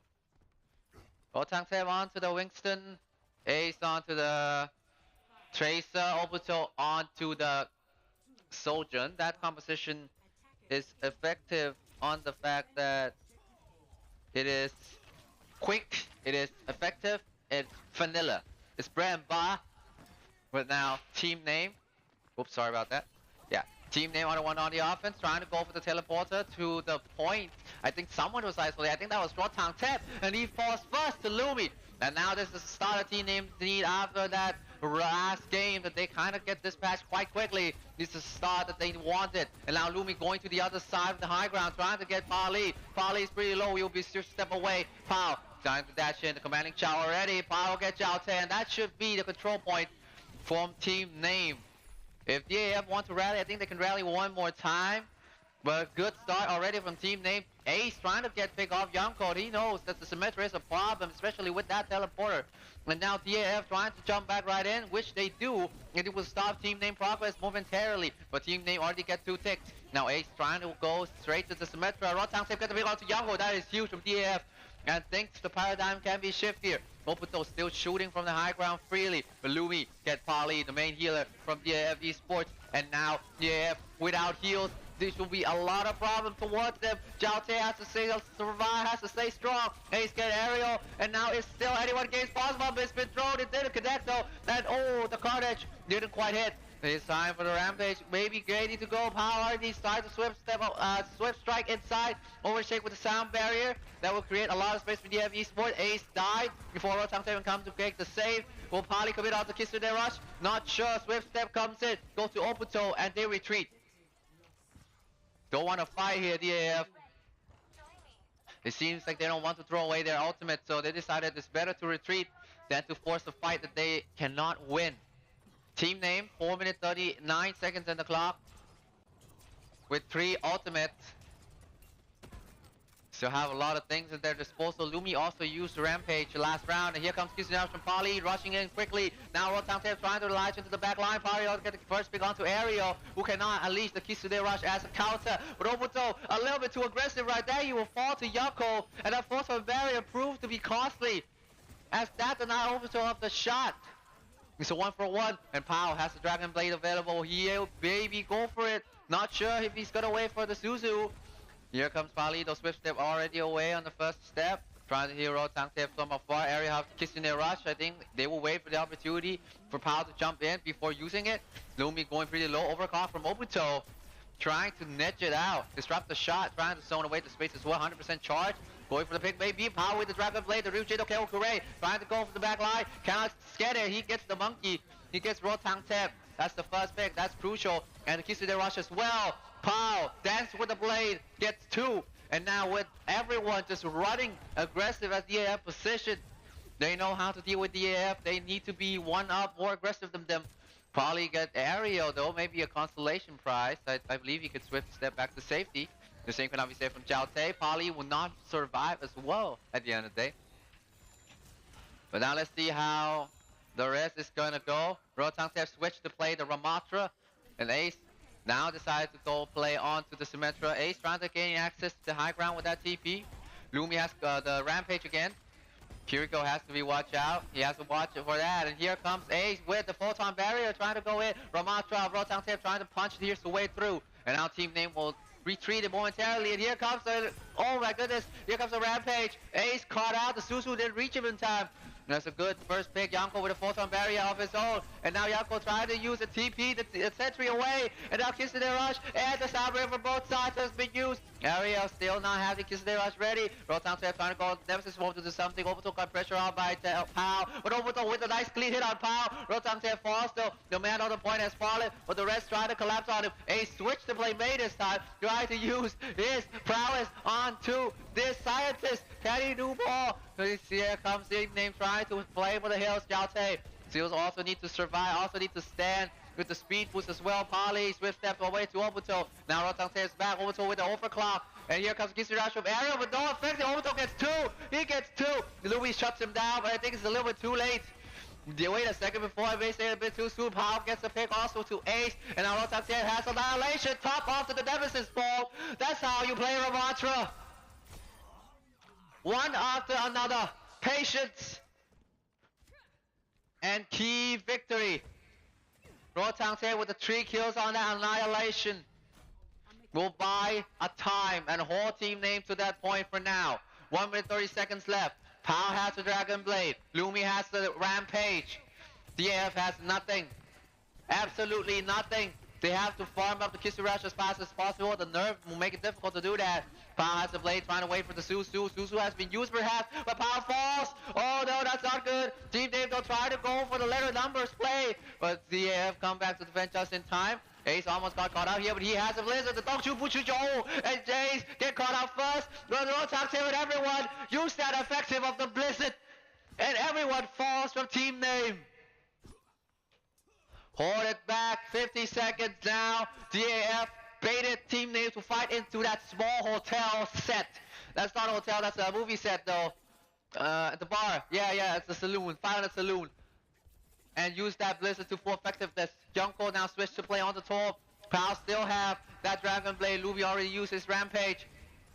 Let's see what Pao's gonna do here. He has the blade. Suzu used by Ariel. Kisude rush from Pali will discourage Team Name to enter the fight. Now with 20 seconds left, they have to throw everything at him. Overshake, 88%, almost at the sound barrier. That could be huge. The AF has to strike fast, has to strike now. They have to rely on the blade. They have to rely on the beat. But could they beat this time? 6 seconds, last fight territory. Overshake almost has the beat. Let's see what they can do. Overshake here. Trying to go something, the speed boost at the heel, swabbity up. And now waiting for the Kisude there. Sorry, it's made for the Suzu, baby. Here comes the blade and a beat as well. Trying to go to the back line. Beat response from Jiao Tae. Will hold the AF in favor now. Sorry, Ace fall. That's the first pick from Team Name. That is really good. Jiao Tae will be the second victim. And now, with their last leg standing, Team Name still running strong. Nobuto tries to slide and glide, but he can't do anything. Team Name captures the second checkpoint. What a play there from the entire team, especially Pao and Overshake.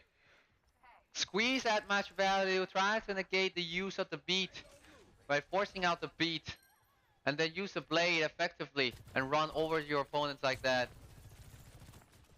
But right now though, 1 minute left, Time is not too shabby. Obito has the railgun shot ready, almost at the bay. Rotangtape has Yonko first. That's the first one. Lumi trying to get onto the carnage pick. That was really nice. Let's see if there's anything more. Obito still hold on to that overclock. Yonko has the molten core. He will spread the carpet. The red carpet all over the payload if it wants to, and here comes that carpet that I'm talking about. Annihilation has a counter protective. Susu will buy just a little more time. Obito on the back line, he gets one, but Yonko gets two. Obito gets three in response. He said, you get two, I raise to three. How about that? Take that. But Yonko said, take that, you, because I just headshot you with my shot. My rivet gun, I mean. But Pali with Zhao Te last person standing from DAF in this payload. And Lumi's back with Rampage. He's trying to get Pali first. If he gets Pali, he has to no worry about the Susu. Here comes the Rampage. Zhao Te will blows it. The Susu did connect onto Rotangtape, and he will be the one who falls. But still 4 men remaining. Ace gets Yonko. That's a 1-for-1 trade. Ace almost fall. He will die to overshake. And will team they push into the end on this fight? Let's see. And here comes Zhao Te trying to be the one contestant on the card. Zhao Te with the beat at the last moment. That was really nice. Pa has the blade though. He can slice and dice them if he wishes to. Here comes the blade. Go on. But he got traded by Zhao Te. But Zhao Te cancel at the last second. That is not what he wants. He will fall. But Ace is still there as a racer. But he will fall. Obito is back as a junkrat. But overshake the beat. Will deny the kill away. And team they push to the end. 0 seconds remain on the clock, and team name does it. 3-0 DAF Esports. Now they are the one who have to fight. How much can they fight? That is another story for another time. But what is the story for this time? Is that the fact that DAF has all the advantage in the world, but cannot hold team name at bay. That Rampage was clutch at the end as the Susu didn't connect onto Rotangtape, which means he falls. Which means he is the one who bites the dust. And once who bites the dust doesn't taste good. Everyone knows that. Dust doesn't taste good. And now it's DAF turn on offense. They will stick with the Ramatra and Mei composition. Team name will go with the one that they push it through. Lumi on the Jungle Queen, Pa on the Genji, and Yonko onto the Torbjorn. Turret man is unleashed.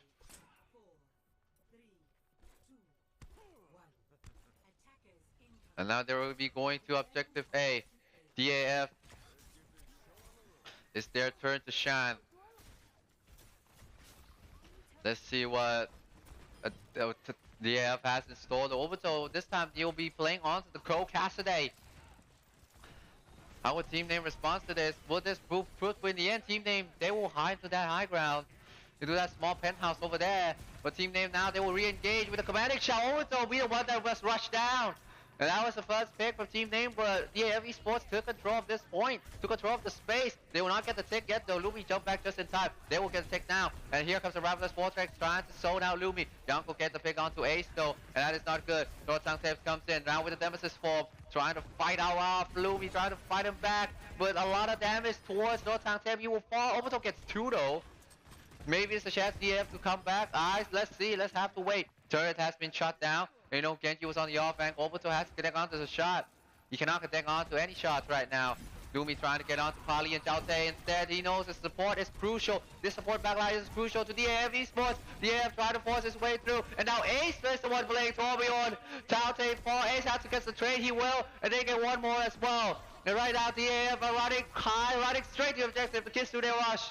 We'll try to seal this one. We'll try to take full control of this objective. Nice play there from both Ace and Pali. Especially Pali with that Kitsune rush. And now DAF is the one pushing the card. 4 minutes 54 seconds. Everyone is smooth and groove. Smooth and groove? I mean smooth and groove, yeah. The team name has the Molten Core, the Rampage, Kisune Rush, the Esports. They have the Sound Barrier and the Deadeye. But will the Eye be dead? That's another thing. Turret trade from both sides. Nothing more. Commanding shot trying to go to the back line with the Deadeye, trying to find on somebody. No one. Yeah, but power jump right to the course there. I think the deflect just typed out. But here comes the nice Rampage. They are denied by the beat though. And here goes the Molten Core trying to push through. Yonko with the Molten Core. Didn't get anyone just yet. Polly, you slimy man. He escaped with 1 HP. The save it up he said for Ace though. But Rotang save get Ariel right back. And the rest of the AF going for the re-engage. That strong style of theirs. It's too deadly. Now they are the one once again pushing the payload. But that is not the popular stopping spot. The popular stopping spot is on that 2-turn choke.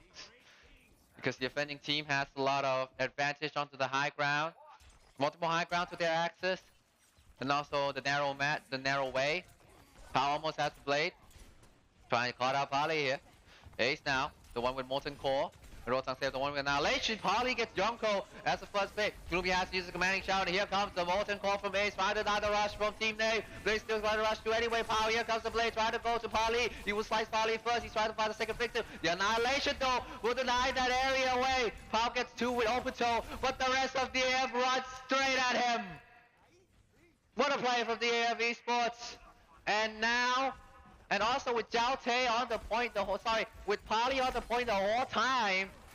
DAF looking to close this one out, but wait a second, a lot of members of the team name come back just in time. And what a kill there from Yanko. DAF will not get the second checkpoint just yet.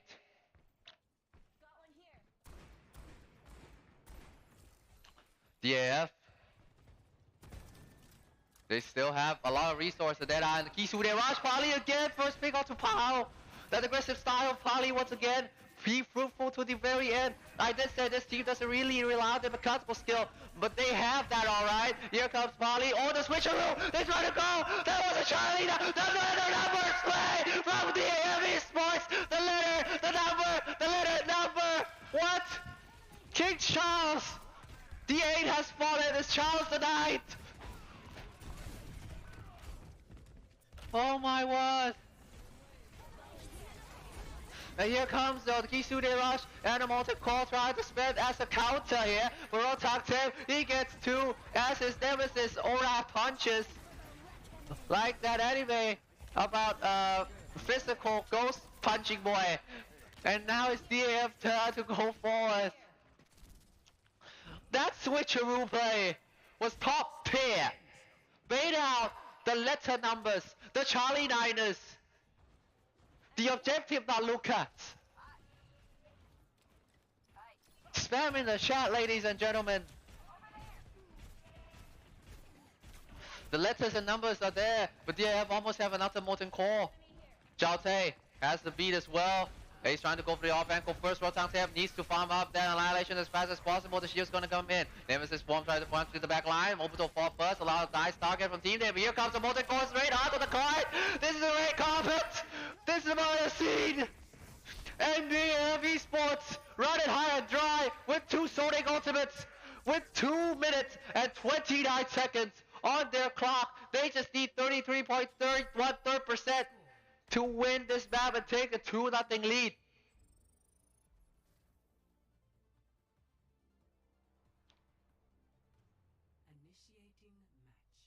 Wow.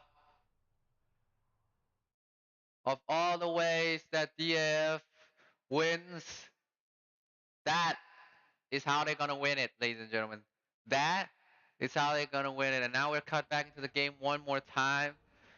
DAF team name, whatever it is, whatever it may be, whatever both teams trying to put onto display,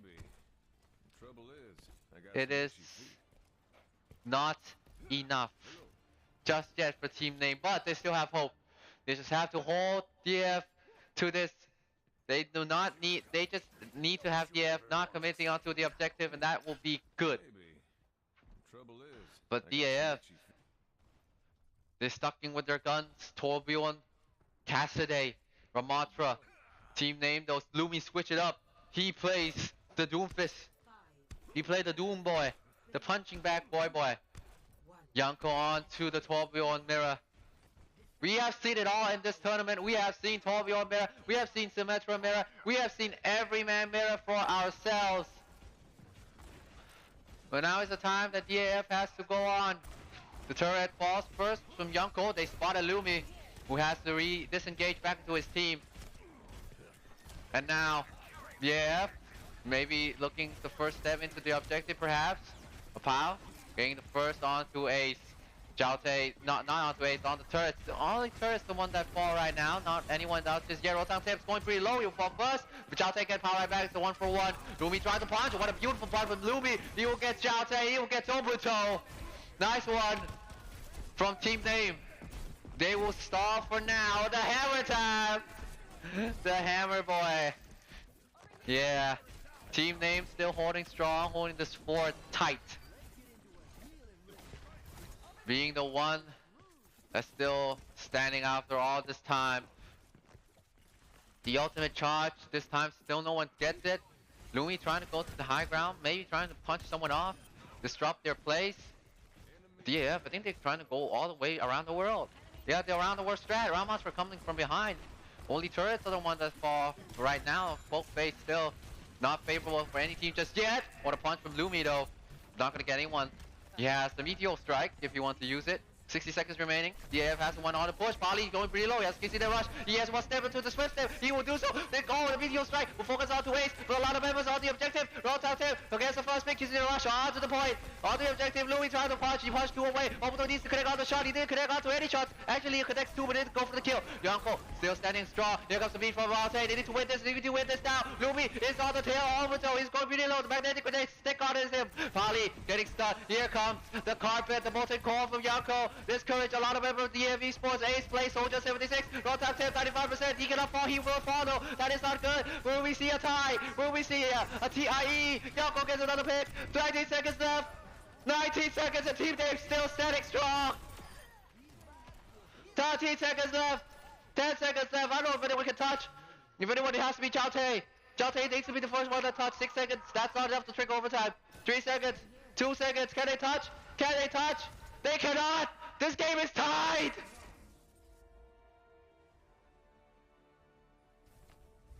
First ever tied in the broadcast of Into the Sea. Never ever happened before. It happens now, ladies and gentlemen. It happens now. In this day, I see clearly that everything has come to life. But regardless, this means that this match will not end in 3 maps. It will end in 4 at least. In 5 or in 6. What a defense right there from team name Lumi. On to the Doomfist. He punched everyone right through. He just punched through everyone straight into the wall. With the stun as well. What a play there, but oh my word, guys. We're going on to escort. And with this situation, the rule stands that since no one has the advantage, the same team must be the one who picks the map. Not sure where we're gonna go. Maybe Havana. But maybe other places as well. Oh my. Oh my, oh my, ladies and gentlemen. This is, quite frankly, a time to roll. DAF now. They get a map. They almost get another, but team name denies that. They didn't allow the access to the objective. And just caught out a little bit there, but it seems like now team name has new focus. When they rush, it seems like they're trying to single out a single target, whether that be Obito, Jaute, Ace, or Pali. But they want to single out one squishies and then snowball to one after another, forcing the resources to go towards that member who is being rushed. Then, from that point on, trying to spread the influence around the world. I mean, around the map. Oh my days. It's not gonna end in 3 maps now, ladies and gentlemen. So 3 Overwatch is still on the cards, but may not be the one that is happening. This is the fight for glory now. The fight for glories. The fight as a stepping stone in the Overwatch Esports. But man, oh man, this is just bangers after bangers after bangers after bangers after bangers after bangers after bangers. Wow. Just out of words, guys. This is what Overwatch is all about. This is what the game is all about. High intense, high octane gameplay. Maybe something's on the cards here on the 3rd map. We have to see what it's gonna be.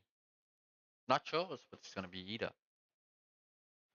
Could be Havana again, but since they pick Hollywood this time, maybe they want to go to Junkertown. If they go to Junkertown, then RTK should be subbed in for DAF. But we have to see. We have to see about that. Man. Wowee, ladies and gentlemen. This is a wild ride.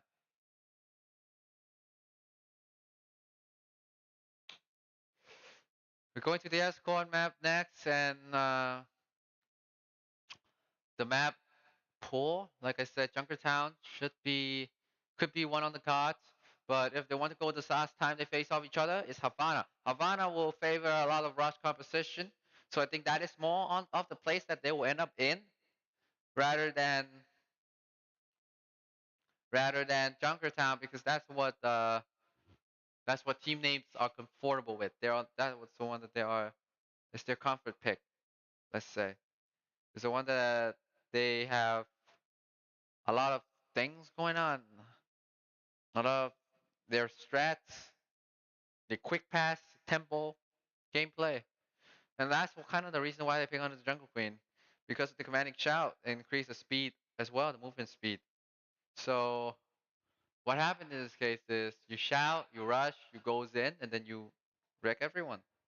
And leave. Yeah.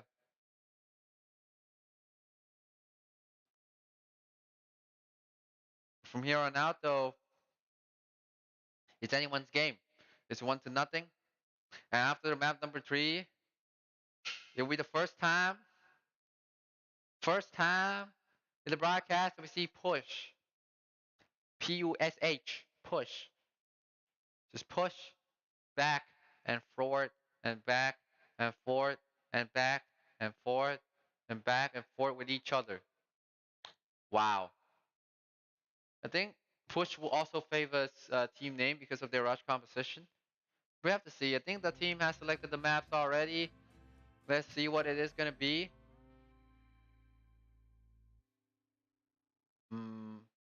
Not yet though. I think, like I said, I think it's going to be Havana. I don't think it's going to be any other maps. I think so. But yeah, the first 2 maps, Legion Tower, DF takes that. Hollywood, it's a tie. Going to Escort though. The team has to focus a lot on the objectives.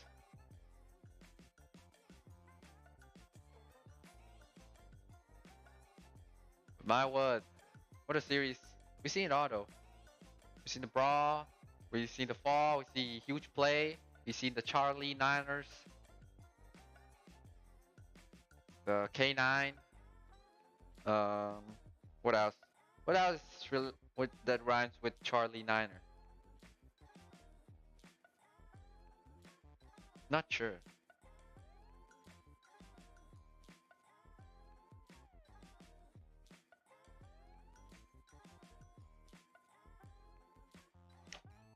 But now, ladies and gentlemen, as the team is still picking on the maps, remember that this is a grand Grand Finals of Overwatch 2 Open Tournament Into the Sea by Roof and WDG 2023. Yeah. It's gonna be Havana. Ooh la la, again. Same map as predicted. This map heavily favors the rush composition that team name has put on display so many times. But are we sure that we're gonna see it to full potential?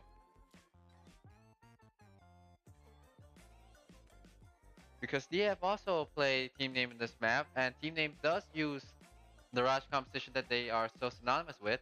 But eventually, at the end of the day, DF are the one who takes the W. Now, we didn't see the end of that broadcast because we didn't see the end of that match because the feed is disrupted. But we are confirmed that DF took that map and win the series 3-0, which is kind of a comeback of itself because at the beginning of the DF attack round, they cannot do anything whatsoever. They cannot put on the offense. They cannot even leave their spawn door. So it's interesting how DF gonna fight back against this. Probably play the Reinhardt into the Jungle Queen, perhaps, but I don't know. Fun fact, Rampage can be stopped by Earth Shatter or a Rocket Punch, or any stun of any kind will stun Jungle Queen out of Rampage. Any small stun will stun Jungle Queen out of its Rampage, which includes Sleep Dot, Pin, Charge, Rocket Punch, Hook, Duck. Wait, what? No. But anyway, DF is the one on offense first this time. It's the one on to attack first this time. Not sure how they're gonna roll. Team name though, going for the brawl composition with Symmetra and Cassidy. Overshake with the Lucio and Ariel with the Baptiste.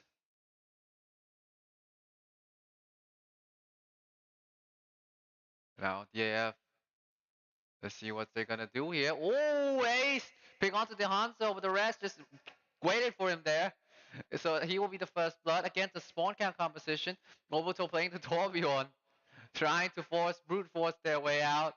Ace wishing to pay the main out this time. And Lumi, this match is charged coast to coast, trying to make sure the DAF cannot access the spawn door. They will now. Can't they even leave comfortably? That's another matter. Rotang Ted with the Nemesis form trying to go through. And oh, nice one from Ace, trying to zone away the rest of the team. Force out the Immortality field, and that will fall first. Ace, though 50 HP, has to use the Cairo Freeze to get it out of the way. Obuto still ducking behind the safe corner, still chilling. But right now, though, Lumi's trying to aim at him, and Pao is the one who finished off the first kill. Team name, strong start still. Are the one on the roll, and Earth Shatter from Rotang Tip. The wall's up, not in time though, which means Ace and Jiao Tay and Pali is going to have to be the one who pays for it. Beautiful shatter there from Lumi and DAF. It's in the pickle now. Team name. Other one on top and the one coming out first. Running out the gate. And now Oputo now plays the Junkrat, the fan favorite. The arena exploded, by the way. But with Junkrat now, it's going to be a huge counter to Reinhardt. But the amplification matrix would be denied by Maywall momentarily. And here comes the Deadeye. Pao trying to go for the smite Deadeye. But he will have his vortex now. He still gets Jiao Tay. Oh, that was almost beautiful. But it's still beautiful regardless. But now it's time for DAF to go for the retempo. At the end of the day, though, DAF is not the one looking strong here. It seems the team name, despite everything DAF throws at them, have the one with momentum, on the one with everything at their disposal. But now the Rotang Tip crafting the annihilation already. Ace and Yunko already use a photon barrier. Ace is pretty low, but he gets Yunko first. It's a good kill. And now it's time for team name to fall back. They lose too much. Lumi switched to play the Doomfist. And now DAF were able to escort the payload for the first time. For the first time today, DAF will push the card out.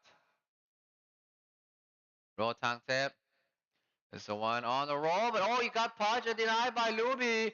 And the rest of the team focus on Rotang Tip as well. No annihilation for him. Yanko trying to overheat and trying to go into the back line. Will he get it? Lumi is the one who finished the kill onto Obuto, and Jiao Tay will falls next. Pali should be next on the shopping block. And now it seems like team name have answered to everything the AF has on the playbook. But DF have 4 ultimates in display, and Ace is still there. Ace is still in the back line. He has the TP. I think he can come back. But will he come back? He cannot. Not in time, though. Yanko gets him. But Obito with the rip target. Luby. That's a nice one. That's a nice first retrade. And it's a 1-for-1. Ace switch to play Cole Cassidy. Still 3 ultimates for DF Esports team name. As sound barriers to negate all of that, though. We have to see Pali is setting up, waiting for the ready. Waiting for the gong, waiting for the call sign. Here comes the Kisune rush. Oh, wait a second, that's not the right scene. It was not the right play all along. My bad. But anyway, it's been 3 minutes, and I should be roasted to death right now, perhaps. But anyway, Lumi coming in, and Rotangtep here goes as well with the annihilation. Toronto goes in, 20 seconds left for DFF Esports. And it seems like Team Name have everything. They have take notes, and they improve. Wow-wee. Wow-wee. And now it is DF though. They get 2 right back though. It's still home. 7 seconds left. Now they have to throw everything onto the payload. Foul gets 1. Rotangtep gets 1 right back. 2 members remaining. It's Rotangtep and Pali. Rotangtep has to find Pal, but he cannot leave the card as well. And now reinforcing from Team Name starting to arrive one after another. Will we see DAF falter here? Rotangtep's wall. Last man standing has fallen. The DAF cannot take the checkpoint.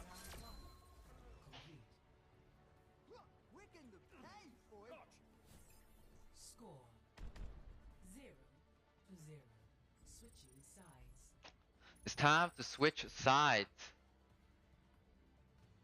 Initiating And now it's time for Team Name to put on their dominant display. DF in top position now.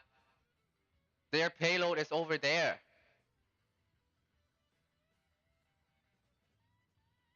Their payload is over there. Which means that if Team Name runs through and get the recheck, they win this match and tie the series 1-1. ready for battle. Oh dear, oh me.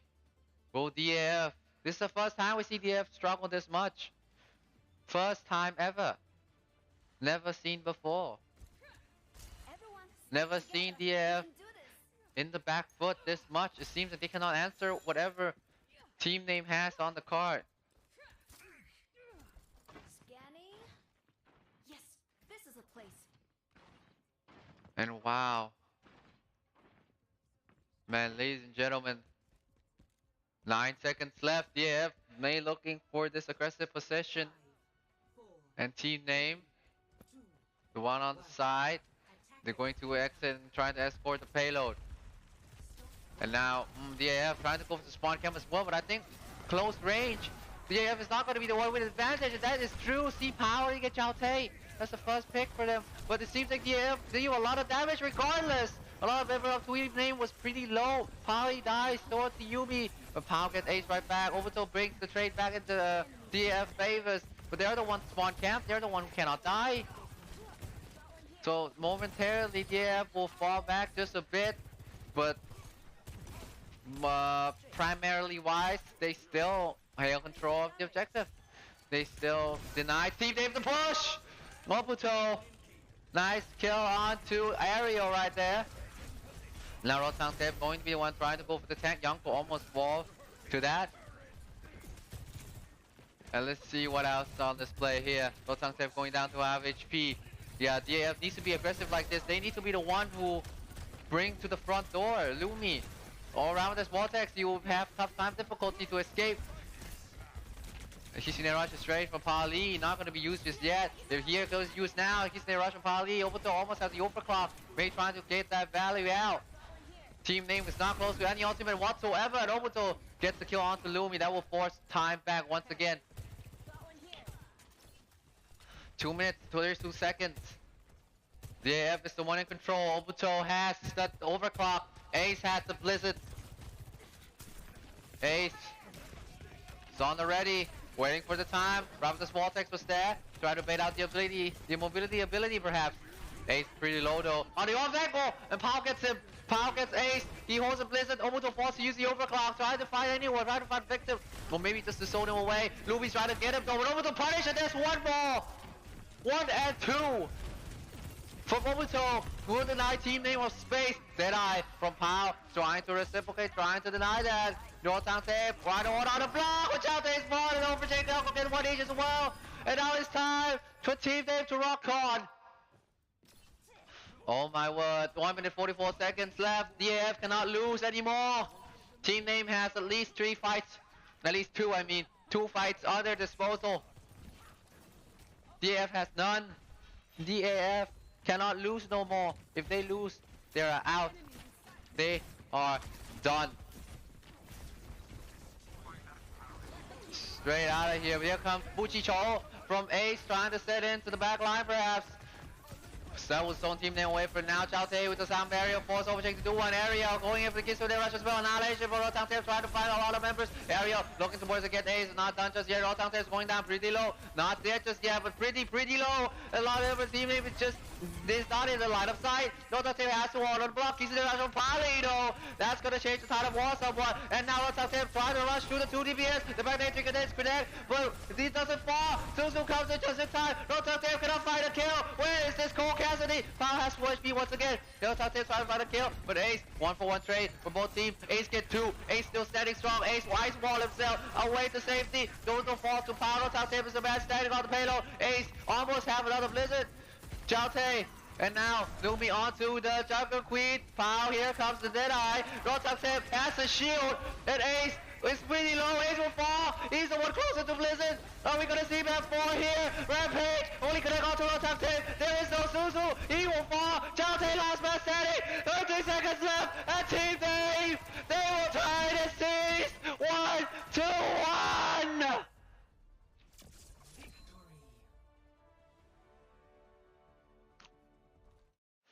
Down to the wire once again, and team name are the one on top. This is the match worthy of a grand finals indeed. Indeed, this is what a grand final is all about. The score right now is 1-1 out of 3 maps. 1, 2, 3. DAF win the first map, they tie the second map, and team name bounce back and win the third map. This is the second map drop in the tournament history from DAF. And we will not end at 4. We will not end at 4 maps. We will have more maps. We will have more than 4 maps, ladies and gentlemen. But next will be push. Next is all about how much EAF can bounce back. How much the DAF practice push. How much that they can go on and on and on. But can they do it? It's another question. Will the crown, the king, will the throne shake? Will the ground rumble? Or will the man stand strong at the end of the day? Into the Sea is a tournament for all Southeast Asian heroes. And for all heroes as well.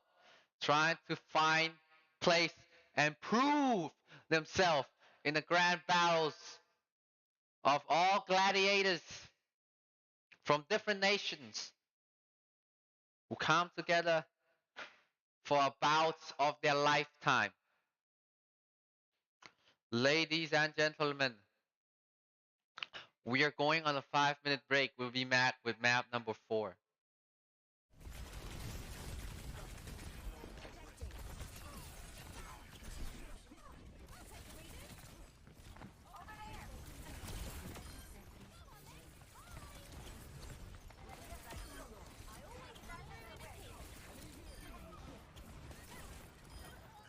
It's time to save the world.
Wow, what a match there, ladies and gentlemen. It seems that this will not end that easily. It will not end in 3 maps. It will not end in 4. It may take 6 maps to end this series. Because we're going to push. And DAF and Team Name, if they want to put their dominance onto this match, they have to do it now. Like NOW, they gotta do it at this moment, in this time, during this moment. They have to shine. Because or else, what are they gonna do? They cannot lose no more. They cannot do anything no more. They cannot go and afford to take a step back anymore. They have to go in. They have to go hard. But will they go hard enough? That's another question. We're going to push map number 4. It depends on what is going to be picked. It's New Queen Street. The map that was picked was New Queen Street. And ladies and gentlemen, I think that this is the moment that will decide who will be the one who take the first victory, who take the first, the second advantage of this match.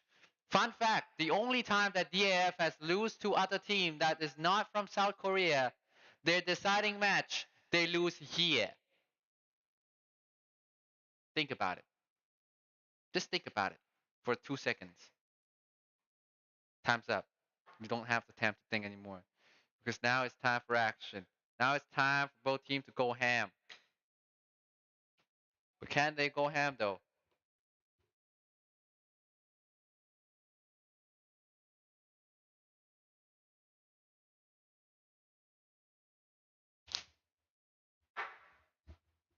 It's a thing that we need answers to. Those are the answers. Some are questions, some are answers. All devastated. What, devastated? No, all bangers. Yeah. Right now in New Queen Street, place of hopes and dreams. Not sure how this one is going to go entirely.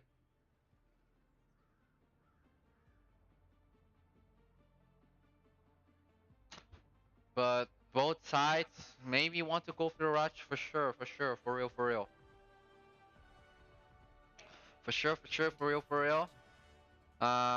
Especially Team Name, I think they're gonna run with this comp of the Jungle Queen. Maybe, not hopefully, primarily all in, reliant on the engage. Now they're gonna go. They're gonna go in. Team Name and DAF Esports. Round number 4, which will decide who will take the advantage in the series. Let's go for the best. Here goes DAF Esports. Gonna go for something here. Jungle Queen onto Lumi. Lumi on the Jungle Queen. Looking for something perhaps. Not just yet, but Obito was the one who finds the first headshot. Both teams trying to look for the advantage on the high ground. And DAF with Obito and Ace still going on the zone composition. Obito falls again. And Yanko gets the pick onto Chao Tae. And so the paradigm shifts. Now Team Names are the one on top. R3K going down really low. That's the substitution that DAF made. The RTK will replace Rotang Tae. But now DAF are the one on the payload, are the one that has control.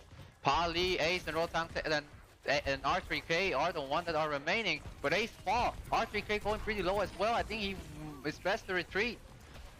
DAF doesn't want to fight this with disadvantage. They know that they cannot snowball that hard. R3K has Nemesis Swarm to stay alive. Here comes GC down from Pali already. Pretty fast getting around bomb there from Pali. But have a look at Chao Tae. He doesn't have a lot of percentage yet, which means that a lot of heals, every heals that come from DAF right now is from Pali. Here comes Kisune Rush as a response from Team Name as well as a Photon Barrier.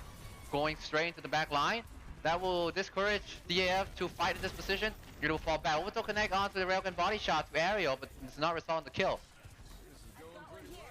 But DAF Esports trying to go for something else, perhaps trying to rush into the people in their back line. Ace trying to connect a shot to Pao. Pao will fall. Here comes the beat, and the Annihilation as the counter for R3K. He's trying to connect on to the rest of the members. The Ravenous Vortex onto Lumi. He's going pretty low, pretty low, pretty low. I don't think he has Suzu anymore.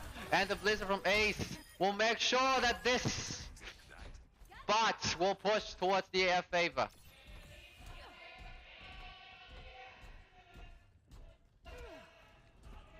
Robot needs expel. And now, With it. team name DAF Esports. Both teams going neck to neck. But DAF should pass the checkpoint of team name. And now they're having a bit of a meter advantage, and here comes the speed! High noon! But the Ice Ball will deny that for momentarily. The TP will not connect there as well. So this high noon was a zoning high noon. DAF take the lead in the percentage. But team name still has a bit of the neutral fight. And Dual Hotel with the overclock, trying to look for the target, trying to look for his head hunting victim. Not yet though. Muto cannot find anyone. The rest fall back too fast. Trying to get Lumi here. Seems Ace, but not resulting in the kill just yet. Muto aim at the support overshake, but he doesn't fall.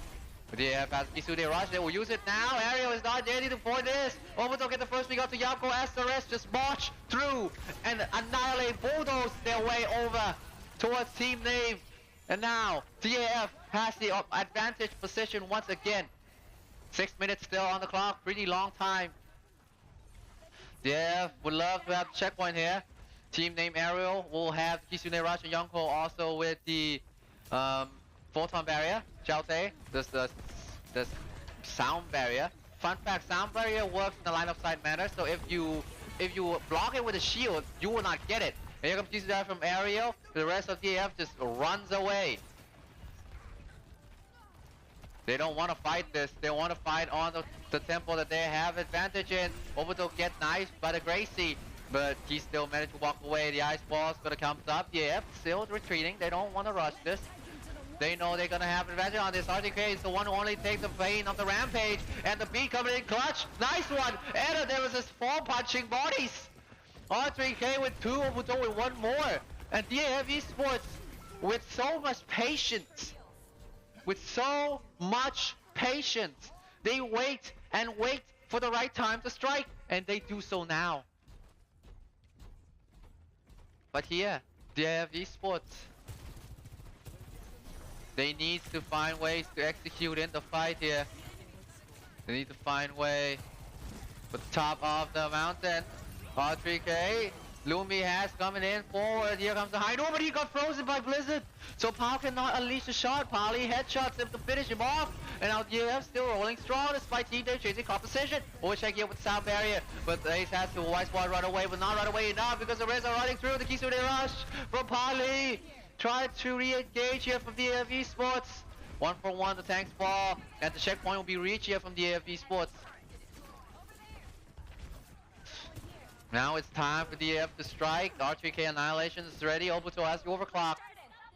But it seems like DAF is come back momentarily to pick up R3K. They don't want to fight without a tank. So team name now, don't have anything yet. Could have something if Ariel can farm up Kisune Rush fast enough and is quite quickly to get the Molten Core.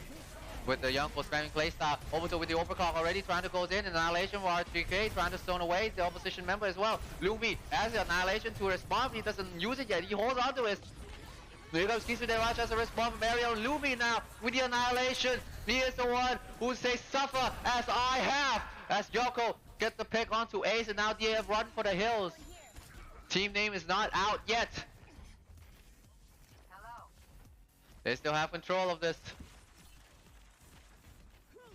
And now Xiaotei, the one with the sound barrier, can look to somewhat counter the Molten Core. The red carpet was sending in, and DAF just doesn't fight. They did not fight at all. They just sit there and contest it using the jiggle peeking. The money don't jiggle. It fold. But now R3K He's trying to zone away. Ace, here comes Blizzard, the Dongju Wushizhou. Oh, straight up to the void. And the ice wall as well. But still, sorry, Luby will manage to escape by a fix of his hair. High noon coming in from Pao. He's trying to get any target. The shield's in the way. The shield's in the way. And he cannot fire any. But he's zone DAF back enough. DAF can know they have a lot of time on their hands. Kisune Rush comes in to the re-engage. Here comes Harley and the rest of the team. R3K trying to get Lumi first, and they will get him. And now DAF Esports just bulldoze their way through again. The tractor, the engine has been restarted.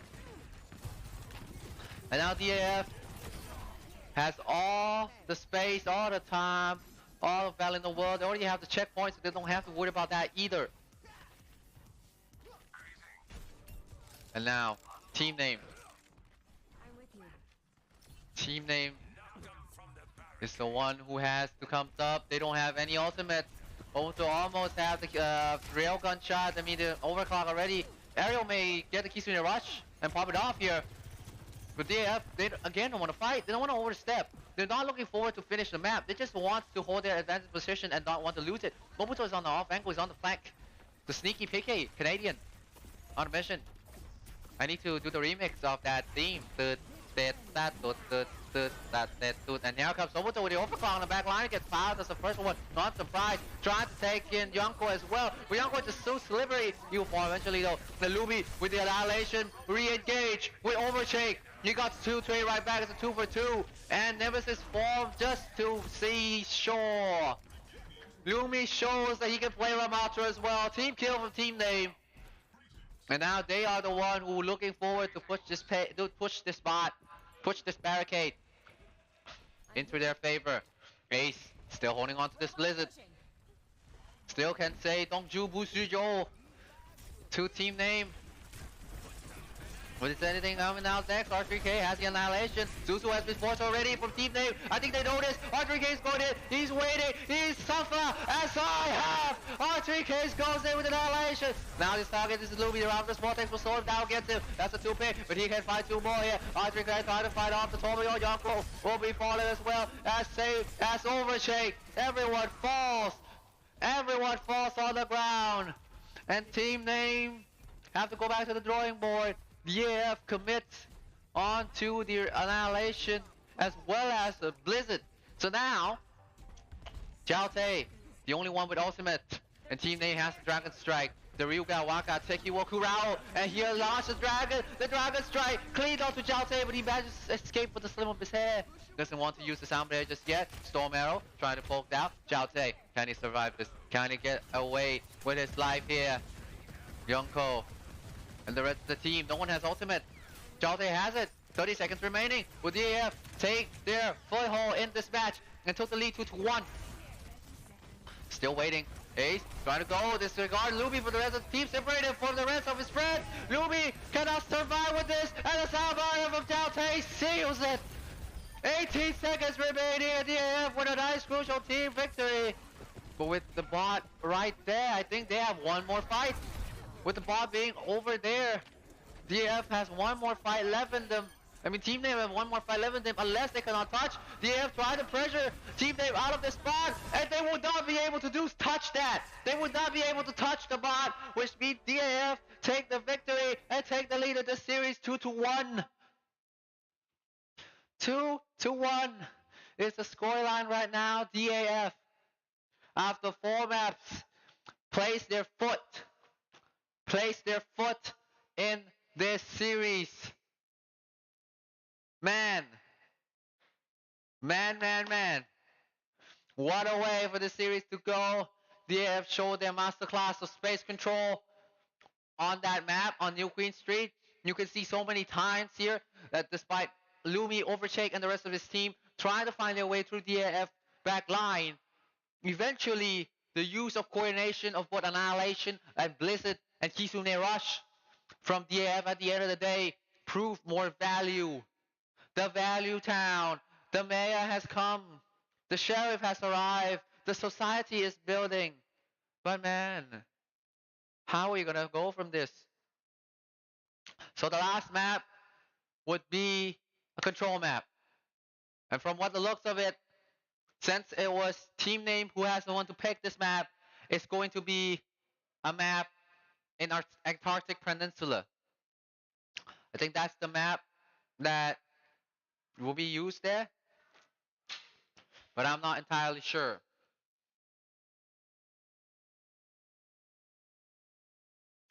But let's hope for the best here. Let's hope for the game that is a banger. Let's hope for the game that is really nice and really fine. I would love that. I would love to see that in my Overwatch. But right now, guys, right now we go to the last map in the regular timetable. It will be the Antarctic Peninsula, the new map that I mentioned. The new map that I mentioned. It's the team, it's the game. It's the game that will be used here. It's the map that will be used here. Antarctic Peninsula. Wow. I mean, the new map, a lot of teams hasn't played on them yet, but this map is pretty flat. Except on the sub level. Except on the sub level, this map is favorable to the rush composition. And it seems like that is what team names want to go with this. That's what they want to roll with.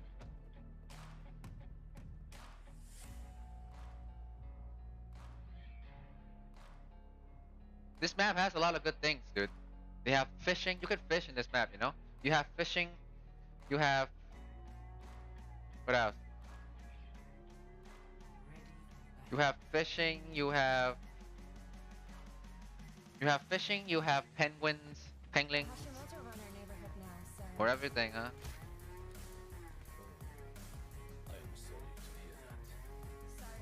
But well...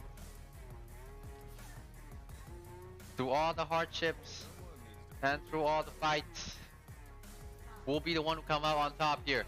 DF Esports and team name. Here we go. DF Esports team name. Both team rolling out. Their composition team name going with the pirate ship, the one that they used in this map previously today. DF going for the Ramatra May control. Let's see how they're gonna go with this. R3K still plays for DF Esports. The same lineup is still there for team name. Obito onto the Soldier. Disruptor shot will also be the one with their 9 them values as well. But it seems like DAF doesn't want to fight for some reason. And team name get the first take up the objective without resistance. But now your team name doesn't want, even though there's no resistance, it's still some resistance. They want total annihilation of your opponent, total destruction. But it seems like Luby is a target for a hellfire of Garage of bullets from DAF Esports, and he will fall first. The point flip towards DAF Esports' favor. And it seems like on the re-engage, DAF is still on top. And look at this push positions, forward pushing from DAF Esports here. They're still rolling here. They still have a lot in the gear. DAF, let's see what he's gonna do here. I mean, team name going around the world, trying to walk as a unit alone on the back level. Obito shooting on from the yard angle again, 100% charge area with the Kisune Rush. Pali still holding on to his, and now he used it now. Kisune Rush trying to save R3K from a lot of damage. The point flips towards your name. R3K Nemesis Swarm trying to punch in to Lumi. Youngboy and Pao almost gets the ultimate as well. How would DF respond to this? Around this Vortex with the 9, a lot of space moving. Youngboy trying to go to the back line. And here comes RTK with the annihilation. And now he runs through the opponent like flies. 3 for 1, 4 for 1, 5 for 1. For DF Esports. Just run through your opponent. 2 crucial ultimates. Annihilation overclock. Deal with business there. For team name, they have 4 ults at their disposal. 4 ultimates. And DF, they only have 2. They have Blizzard and they have the Sound Barrier. Yonko and the Cole must charge through. The pirate ship must set sail. Shuko. How will they go? The Raptors Vortex will down a lot of space here. Power go with the Deadeye already. Ace with the Blizzard trying to deny a lot of space. That will shut down Deadeye. That will shut down everything that Team Dave has. And Laterally trying to scrap off the fight everything that they have. But not enough though. Yonko still going for it. I think that was Ace. Not sure who was there. Yes, Ace, but move off the map. Maybe a hold from team name. But DAF is the one who's still on control. Jalte with the sound barrier. Gonna take the number disadvantage for now. 92%. Jisoo there rush from Aerial. Bali doesn't have him yet. Gobuto still going to wait for it. DAF decided to not fight in that match. In that matchup. And wait. They decided to wait. They decided to engage with Kisune Rush and win 100% of the time every time. Team name has no ultimate whatsoever. They committed everything to get that last pick. Unless Obito falls here, I think DAF has a good chance of winning. Crowd still going here. Obito gets the pick onto Aerial. And that was a ghost side. DAF go with the Kisune Rush. Yonko get ace though. Maybe the momentum has been hauled, but not yet. Because the rest of the team shows up. And the value of the Kisune Rush is shown right then and there. The point flipped towards DAF Esports. They should be able to get the round in the icebreaker.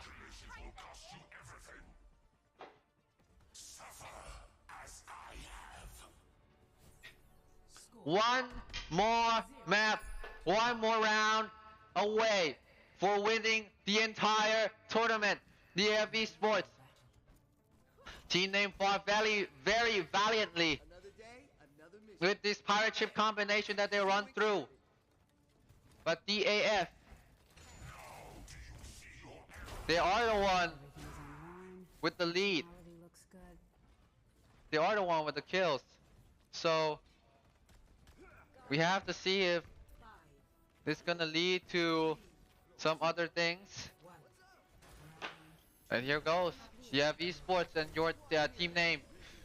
Team name switching to play onto the Doomfist this time. Lumi knows that DAF, the only time they can take a map, technically, the time that they take the win away from DAF, they use the disruption from RTK and the sentry from Yonko to manage to get DAF to stay at bay.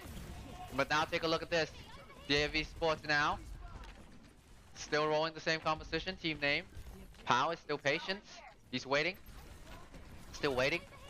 With the control, has to be first point. Ace, get Lumi. That's the first pick. That is crucial. He gets one more. And DAF will take the first control of the point. Good start from DAF. And what a nice headshot there from Ace. I don't know if you do that unintentionally or intentionally, but it's beautiful. And now, DAF. Strong start from them. Team name. Still have some hopes. Still have dreams. They have to play the dreams and the nightmare at the same time. But DAF do not relent that. They pummel their way through. And that will buy a lot more. Oh, the emote from Obito. He can chill for now. He can chill for now. Team name. They will almost have photon barrier. Let's see what else they have. Nice ice block there from DAF. Deny space from team name, and now it's only Lumi at the point. But Yonko can farm from that May wall. Let's see how he's gonna go. Turret sent in first. The teleporter was destroyed. He has a photon barrier. RTK trying to get him. Suzu comes in. Here comes the photon barrier. And now RTK has an annihilation. On the high ground, he was stunned off by Lumi a little bit here. Onto the high back low ground. RTK is the one that fought first. Pali kisses the rush to come back in time. Pali still has to find his way through your opponent and through his teammate. Jalte has a sound barrier, but still patient on it. Doesn't use it. Ace has Blizzard, and if he wants to, he can stall for more time. And here comes the ideal strike. Good counter by Jalte. Blizzard comes in from Ace, trying to buy a lot more time. 76%. And DAF still take control. Obito gets the kill onto Yonko and says Ace get the kill onto Lumi. And DAF Esports still running high and dry. Still go strong. Last fight for Team Dave. An area who dies slow is gonna be costly, but he can swift step right to his teammate. Jungle Queen swap to Lumi. Lumi swap to Jungle Queen. Yonko swap to Torbjorn. Overtime was triggered. They have to go for it. Obito has the overclock. Try the zone. Team name away from this objective. R3K still on the point. He has the Annihilation to reset the armor. Kisune Rush comes in for Ariel and overtake with the Southman as well. Here comes the Annihilation from R3K trying to go for the thick of things. So Hotflop has been thrown, but the Night results with 8 kills. Still, stalemate here. Kisune Rush from Ariel was gonna buy a lot of time and value, but R3K just suppressing on the point. The Annihilation time is up though. And here comes Pali almost as a Kisune Rush, and that could end the fight. Kisune Rush comes in, and now it's time for R3K Express. One force towards Luby. The tag is gone. The rest will follow. Light wave of the banner, and there is your champion. Still, the reigning, defending champion of Into the Sea, DAF Esports. Congratulations, DAF Esports. Their composition that focus on to creating and controlling the objective proved fruitful to the very end. But props to team name. They play very good. They take 2 maps by technique. They take 2 maps away from DAF, 1 in the draw and 1 in the victory. But that is not enough. The mechanical skills, the rush, the high aggression from team name is not enough to match the slow, methodical, pinpoint precision of the attack of DAF. Wow, this is a fight. This is a match that is looking for. This is what the team name. This is the game that we have to go for it. It's the game that we are fine. It's the game that we are love to see. We love to see that. We love to see that game. We love to see it, and it was fun to the very end. And DAF now is the one who is the champion, my friend, and they are the one who keeps on fighting to the end. That now. Yeah. And thank you all for watching. Even though, say from the bottom of my heart, not a lot of people tune in to watch this tournament from the English stream. I still happy to be casting, sitting on this chair, this strong chair, this strong chair, still sitting on it.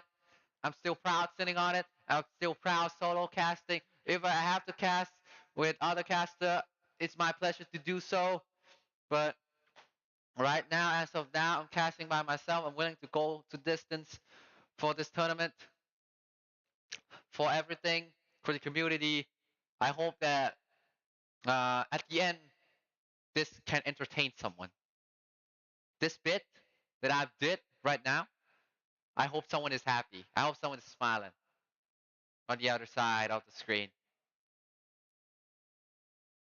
But ladies and gentlemen, before I get too emotional, congratulations, DAF, once again, for being your champion again. What a way to kick off 2023. What a way to kick off 2023 indeed, with Overwatch competition coming around left, right, and center. And with this tournament, Overwatch Open Tournament Into the Sea 2023 by Roof and WDG, we have now crowned the champion. The throne is still theirs, unbeaten, unsworn, unswerven, undeniable, undisputed champion of the sea. Let's give it up one more time for DAF. Ladies and gentlemen, they fought valiantly. Their space, which they have shown Overwatch Masterclass 101, 202, 303. Show it off to every single one of us. Every team in this tournament has played really well, has fought their way through. Many countries represent into this tournament. We have team from Indonesia. We have team from the Philippines. We have team from Singapore. We have players from Korea, Australia, and many other countries. We have team from Thailand as well, who is the champion in this tournament. A lot of teams here played, but it was DAF who was still the king. And the king feasts regardless of what time of day it is. They still going high, they still going strong, DAF Esports. Man, it is pretty nice seeing this. We're gonna take a look at the replay over here. Yeah, all the maps pretty good. That Blizzard, that play was spectacular because of Blizzard comes there, but the wall falls down. The wall falls down just in time for Pao to hit on the shot. We meet the analyst desk, the host Alive A, along with former Overwatch World Cup Thailand roster NCNR and Tito Watt, the coach of this year as well. But ladies and gentlemen, this is the match that everyone looking forward to, and both team delivers. Ramatra is broken, maybe perhaps, but Jungle Queen also pretty good. We seen Lumi, we seen Envy showing that Jungle Queen also is pretty solid in this meta. But even though you cannot guarantee 100% value from Rampage because Kiriko, it's there. But if you can at least get a single target and denies the heal, and you know that your opponent doesn't have Kiriko or already used the Zuzu, that is enough for them to take this fight. That is enough for them to take this map and series. And ladies and gentlemen, that is still huge, that is still crucial. On the map is fun, especially Hollywood, because we see the Charlie and the Niners. You know the Charlies and Niners? Man, those were the times. Those were the times that both teams are able to rock.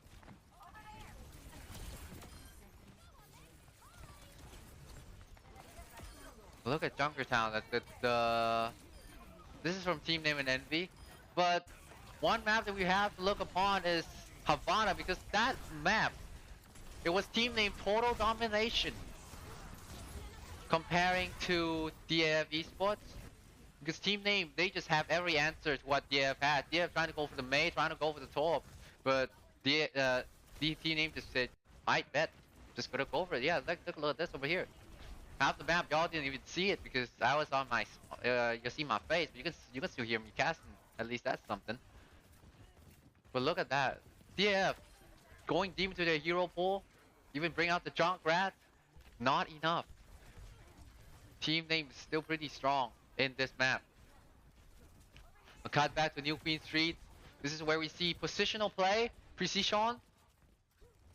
This is what you call the diabolical athlete who execute each move with the utmost precision. Man, what a way to roll. What a way to win this tournament. People often say that in Overwatch Esports, the finals, to say the champion of each tournament, often end quick and too swift. But this is a match that is on for the ages. DAF and Team Name, everything is there. Tension, drama, meta, diversity, and even draw. This map also draw in Hollywood. But we see everything here from both teams. Yonko, the Symmetra specialist. And we see also Lumi, who plays the off tanks and everything in between. Yeah.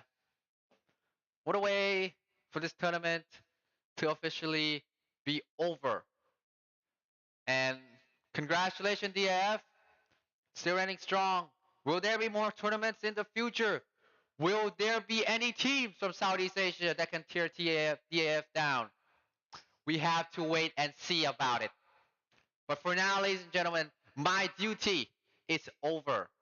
My job is over. A match is all played out. If there's any problem, which, to be frank, is a lot, I apologize right here, right now. Thank you, everyone, to stay up and watch this match, watch this series, watch everything from the beginning to the very end. This is it for today. We have crowned the same champion. We have crowned the champion, still defending Raiden, the DAF Esports. We will see you next time for more Overwatch content. It's me, Mr. Loyal, and I will sign out for today.